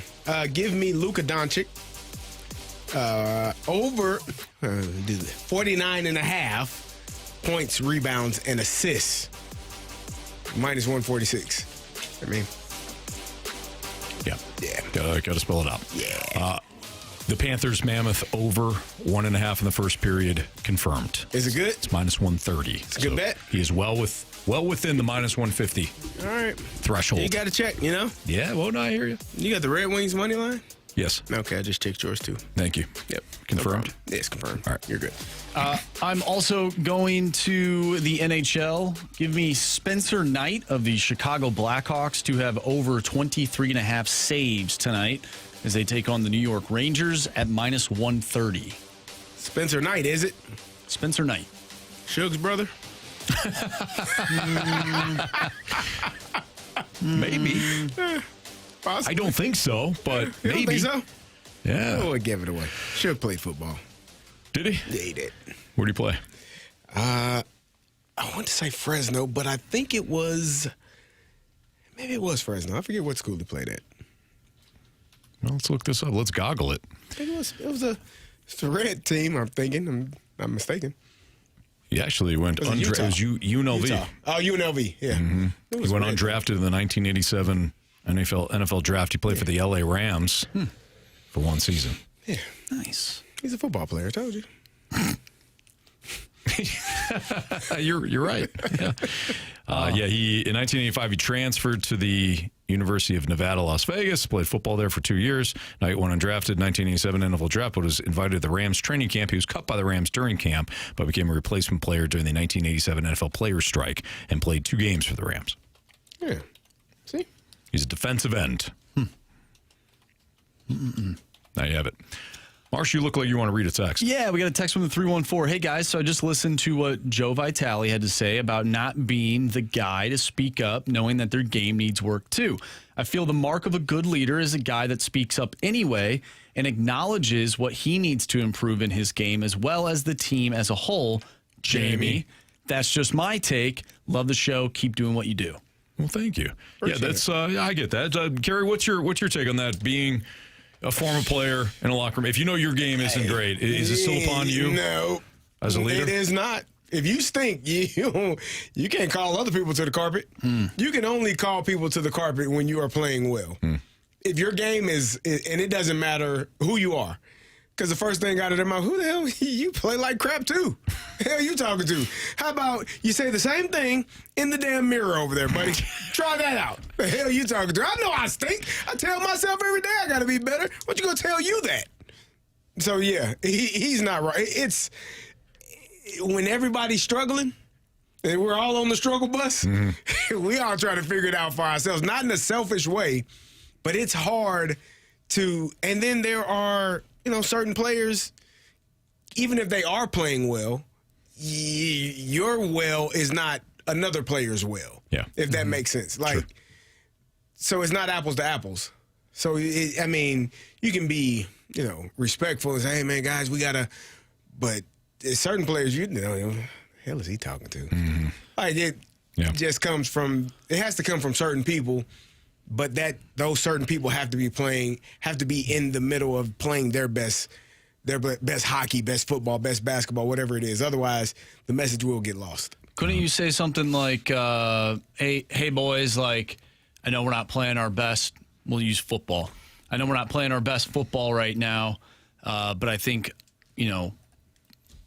we all need to get our act together, whatever it is. And then you say, when it starts with me. Like, I gotta. It starts with me. I'm sure that that happens, but it's in terms of like calling people to the carpet and saying, "Hey, you're not playing well." No, I wouldn't. Yeah. I would not do that. Don't start finger pointing at people, but just talk to the group as a whole, Jamie. Yeah, I think I'm sure that has happened. Mm-hmm. I'm sure they're having, "Hey, we gotta get better, fellas. We gotta," and everybody is looking at themselves internally and saying, yeah, I got to be better, but it still isn't better. So, I don't know what it's going to require. I don't know, you've been through a few coaches at this point. You just got to figure out how to play more with more effort, more passion, more push, just more.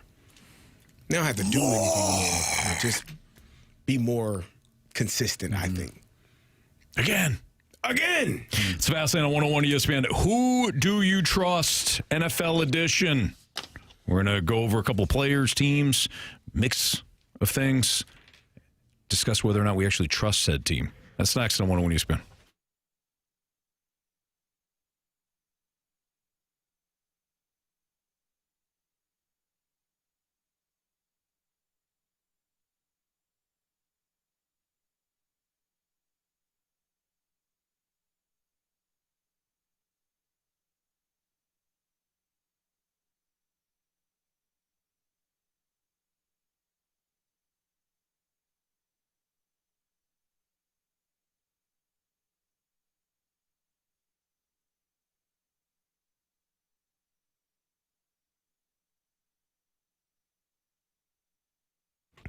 Hey, Missouri, if you haven't heard by now, FanDuel Sportsbook is live in the Show Me State, and they're kicking things off with an offer that's tough to beat. Right now, new customers can bet $5 and get $300 in bonus bets, win or lose. Whether it's football, basketball, hockey, or more, you can bet it all on an app that's safe, secure, and super easy to use.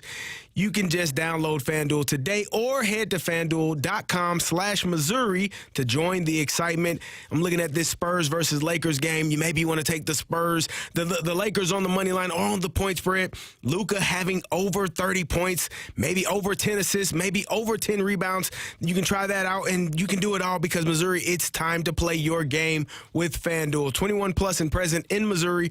Gambling problem, call 1-800-GAMBLER. First online real money wager, only $5 first deposit required. Bonus issued as non-withdrawable bonus bets that expire 7 days after receipt. Restrictions apply. See terms at sportsbook.fanduel.com.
101 ESPN Sports Center.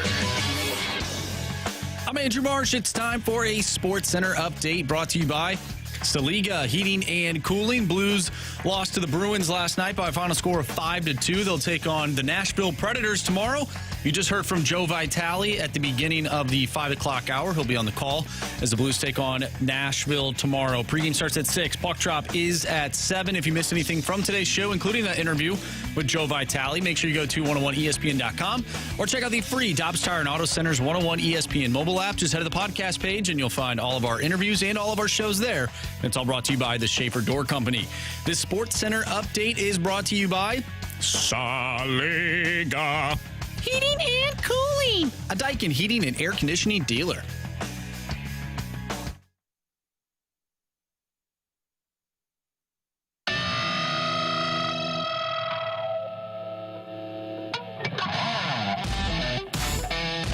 It's Fastlane on 101 ESPN with Andrew Marsh and Carey Davis and Anthony Stalter. Speaking of CD. Yeah.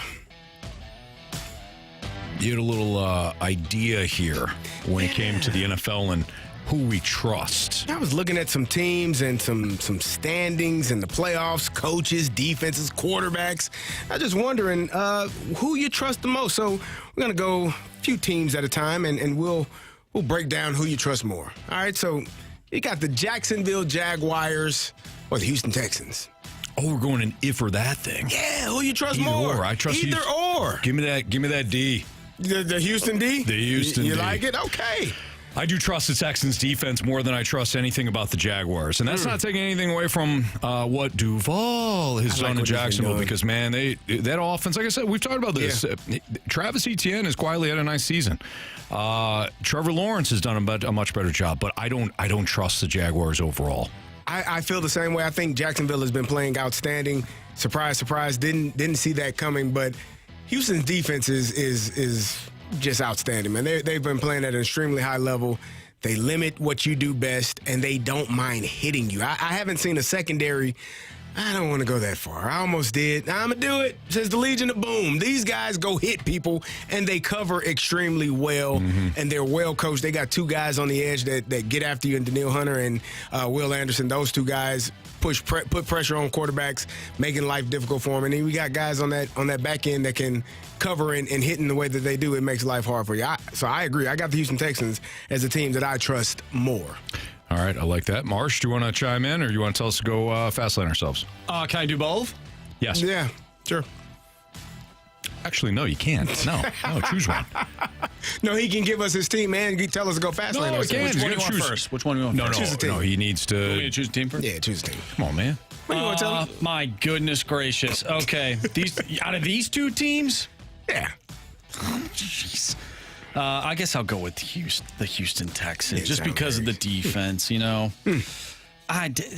Trevor Lawrence, I don't even know how they're a playoff team. Playoffs? You know, they're playing good football. But man, it's Jacksonville, man. It's Jacksonville. Give me Houston. Go fast lane yourself. Thank you. Okay. Second one. NFC South edition. Oh boy. Jeez, why are we picking so many bad teams? Teams are right there.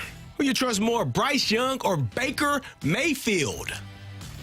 I trust Baker Mayfield more overall as a whole.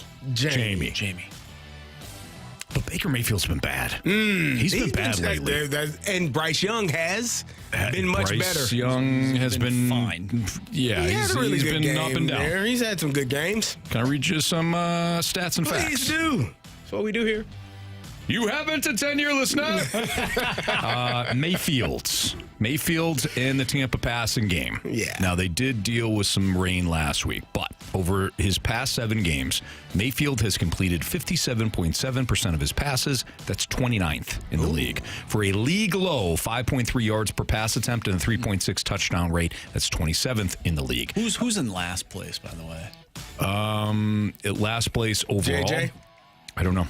Probably. Okay. Out of qualified quarterbacks, Kirk Cousins is 40th, and there's only 32 He's not teams. qualified. Yes, he is. A league. Played in enough games. Yes, he has. Oh, my God. A league low, 24.3% of Mayfield's attempts over that span have resulted in a first down or touchdown. Mayfield has completed 8.7 of his passes, below expectations during that period, the worst differential in the league. Baker's been bad. He's also been banged up. He's been hurt. He's dealing with a shoulder in a injury. That's been a problem. Emeka Ibuka's been hurt. Mike Evans is out. Chris Godwin just got back. Like the passing game, Bucky Irvin, the running back, just getting back up. Like, it's been bad for the Buccaneers. That's why I put those two on there. I think I trust Bryce Young more. Mike Evans has been activated. Yeah, he's going to play coming more back. Yeah, Drake London is not. Drake London don't want to play anymore. I don't blame him. Is he out? He is out. Officially out. Yes. That's not good for my fantasy team. That's not but good. you know what? You got a whole day to figure it out now. Good luck to you.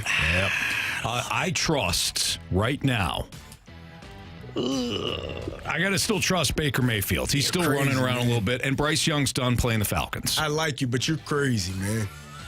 It all comes back. Bryce Young has no more games against the old Falcons. So. Sorry, Bryce. No MVP candidacy for you. You only get to face the Falcons twice. You know what I mean? So I got to still go with Baker. Baker's running more again, too. So Plus, he's just a baller. Even when he sucks, he's a baller. Okay. AFC North edition. Mike Tomlin or John Harbaugh? Wow. What, the playoffs or the regular season? Yeah, they gotta make it to the playoffs. Hell. Who you trust more? Are the Steelers an underdog? In this scenario? I mean, the Steelers are not right now. They are winning, leading the division. So no. I need an answer out of this. Are they favorites in this scenario, or are they underdogs? This is to make the playoffs with the records that they have underdogs? left. That's all I'm asking. They are the Pittsburgh Steelers. This is like answering. This is like you when you ask me a question when we do the Gauntlet, and you ask for more information, and all I can do is read the question that is on the paper. I don't have an answer for you, sir. All right. I trust the Steelers when they're dogs. I trust the Ravens when Steelers are favorite. There you have it. That's ridiculous. I can tiptoe through the weeds, too. Or is it tulips? Tulips, yeah. I mean, there's got to be weeds in there, too. I don't know who sings. Timmy something. Timmy? That. Trumpets? Timmy. Look it up. It's Timmy something. Timmy Turner. Timmy Turner? No. Yeah, it's Timmy Turner. Is it? Okay. Yep. Who do you trust more? It's not Timmy Turner. To win the AFC? The Patriots or the Broncos? Oh, the Patriots. It's happy birthday, of course. Patriots. I'm going to go with the Patriots right now. Broncos are leading the division. They're leading right based now. Based on record and talking about points. AFC like championship or just conference record? Be the top To be the top seed in the AFC. Can I read you guys some stats and facts? Stats and facts. Come on. All right. So, Marshy, this will make your this will get you excited, Marshy. I don't know. The Broncos beat the Jets by 2. They beat the Giants by 1 in a massive, massive comeback. They did drub the Cowboys. Other than that, 3-point win against Davis Mills, 3-point win against Geno Smith, 3-point win against that terrible Chiefs team, 1-point win against Marcus Mariota, in overtime, and a 7-point win last week against a combination of Geno Smith. And Kenny Two Gloves Pickett. What? Oh, they covered, though, Anthony. The Raiders did. Yeah. Oh, yeah. Good teams win, great teams cover. Exactly. Raiders are a great team. No. That's not how it works. That's not what he's told me. A great team. You got to win and cover. The Raiders are a great team. That's not what you were saying when CMU was losing. The bottom line is, don't change the subject. The bottom line is this Broncos team has been walking the tightrope here. And while the Chiefs did it all last year, the Chiefs also had a couple of Super Bowl wins with their current group of players and quarterback and head coach. I trust the Patriots more. I got the Patriots as well. I don't know if it comes down to coaching. I think Mike Vrabel has done a fantastic job. He's been the coach of the year. Sean Payton has won a Super Bowl. He's also been a fantastic coach throughout his entire time being a head coach in the league. I got the Patriots, but I wonder if some of the experience that the Broncos have or have had from the last year. What, getting smoked by the Bills in the playoffs? Yeah, but you made it there. Or they had a good drive, huh? They did have one really good drive. It was outstanding, actually. And then it was all over. But you did gain that experience last year. So it's an intriguing one for me. But I do have the Patriots as well. You want one more? Yes. All right. Rams, Packers. Who you trust more? Rams. Oh, yeah. Super Bowl winning quarterback. Yeah. Guy might win the MVP. I do like the Packers, though. I know you do. I do. I like the Packers. I said it. So I gave it to you. Yeah. I gave it to you, Anthony. You know what? Screw the Rams. They left. Give me the Packers. I don't like the Rams. Go, Pack, go. Bing, ding, ding, ding, ding. Go, Pack, go. Boom, bum, ba-bing, boom, boom. Go, Pack, go. All right. Tiny Tim is the guy. That's what I said. Tim something. Yeah. It wasn't Tiny Timmy. Tim. Said Timmy. I knew it. Tiny Tim? That's like a creepy song, man. Sounds like it. Yeah. Do you know what movie? that song is in? I believe it's Insidious. I could be wrong on that one. Creepy song, and I think the Not guy Insidious. No, it's Is it Insidious? I don't know. I have to look. I don't even know what you guys are talking about. No idea. When you see, I think the guy that sings it is kind of creepy as well too. Yeah, you gotta see his tiptoe. I'm gonna show you the video. I don't know if I want to see this. All right. It's right up your alley. We gotta. Don't you dare. By the way, who was Timmy and Tommy from the Sandlot? Sandlot. What was their last name? Timmy and Tommy. They one of them got. Didn't one of them get really into the 70s? That was somebody else. The guy with the glasses. Timmy and Tommy, something or other. All right. We'll figure it out in the break. We'll wrap up the show next on 101 ESPN.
One of the things I love about Underdog is you don't need to just play the same game. You know, sometimes you get certain other places are like, hey, you got to play the same game. That's it. Same game only. Nope, not at Underdog. At Underdog Fantasy, for example, tonight, you want to play in the NBA. Playing an Underdog is easy. You just choose whether or not players are going to go higher or lower on their stats. So there's two different games on tonight. If you want to mix and match for two different games, go for it, man. Go for it. That's what Underdog does. So, for example, if you like if you like Devin Booker to go lower than 6.5 assists, and you want to have him in a same entry as one of the players on the Spurs or the Lakers, you can do so. You can go for it. How about LeBron James? It fell a little short the other night in points. How about we go higher than 18.5 points for LeBron tonight? However you want to build your card, it's completely up to you. But get your entries right, and you can win up to 5,000 times your cash at Underdog. So download the app or head to the website.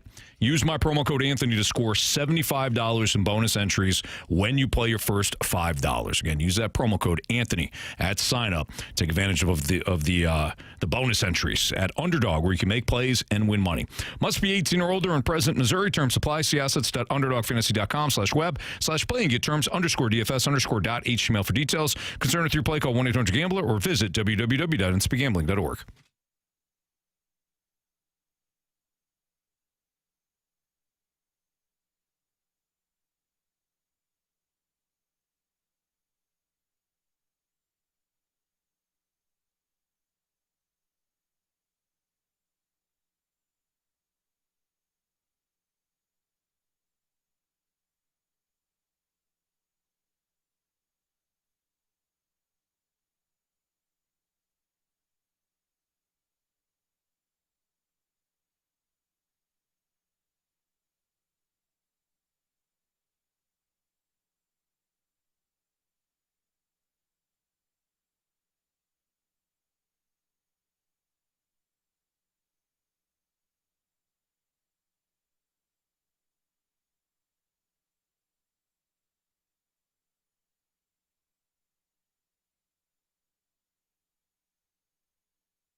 missed anything from today's show, you can always download the podcast available at 101ESPN.com or on your 101 ESPN Dobbs Tire and Auto Center's mobile app. All the podcast brought to you by Shaver Door Company. Time to find out what everybody learned today. Marshy, what'd you learn? Oh, what did I learn today, Anthony? I learned today that everything always comes back to the Atlanta Falcons. And I did learn that there's some similar numbers between Kirk Cousins and Justin Herbert. You probably, if you're driving around in your car, you probably think, well, that can't be possible. Kirk Cousins not a really good quarterback anymore. Justin Herbert, right. You know, playoff team. There's no way that those numbers are that similar. Yeah. I learned today that's not the case. You'd be surprised. Now, you got to really dig for those numbers. You got to dig deep, but it's worth digging for. Yeah, if I may, I learned that Carey, all of a sudden, loves stats as long as he can turn it into a bit against Justin Herbert. Stats and facts. Who I thought he started to appreciate earlier in the season, only to revert back to dogging on him. Nah, he's a good quarterback, man. You called him a jag. He's a good quarterback, man.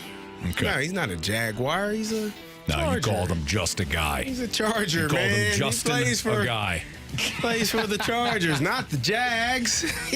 What'd you learn, Carey? I learned that I clearly don't know the difference between an MVP and the best player. The texter told you what it was. I'm still learning. That texter was wrong MVP doesn't have to be the best player in the league. Just got to be an MVP. That's most valuable. Heisman, way different. That's the best player. It's weird how that works, right? Thought they were synonymous. No. Marsh. Yeah. Why don't you do them 3 stars, man? You're going to love these. I'm sure I will. It's time for the Fast Lane 3 Stars of the Day, presented by Circus Sports. No bet fees ever with the world's largest sports book, now at your fingertips in Illinois and Missouri. Well, the running theme for these 3 stars have to do with that side of the room, Anthony. They kind of all revolve around you in some way or another. So our 3rd star of the day is having your zipper down at work. Yeah. McFly. Yes. 2nd star of the day goes out to Cardinal Bobblehead Tickle Pack. Yeah, the Tickle Pack. That cracked me up. And, of course, our 1st star of the day goes out to Kirk Herbert. Kirk Herbert, baby. Yeah. No, I refuse to clap in that one. That's just that's just disrespectful. You want me to read this text, Anthony? It might brighten your day. Sure.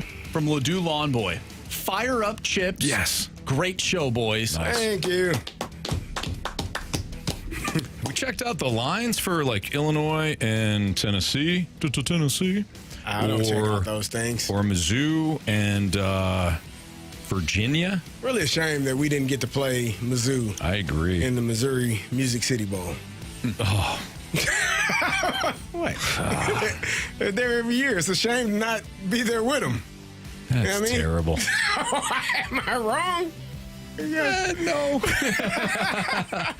No, you're not. Bowl named after a man. Let's see here. Missouri is a 7-point favorite over Virginia. Look at that. Tennessee's a 5.5-point favorite over Illinois. There you have it. All right. For Andrew Marsh, for Jamie Rivers, who will be back tomorrow, for Carey Davis and Anthony Stalter. See you.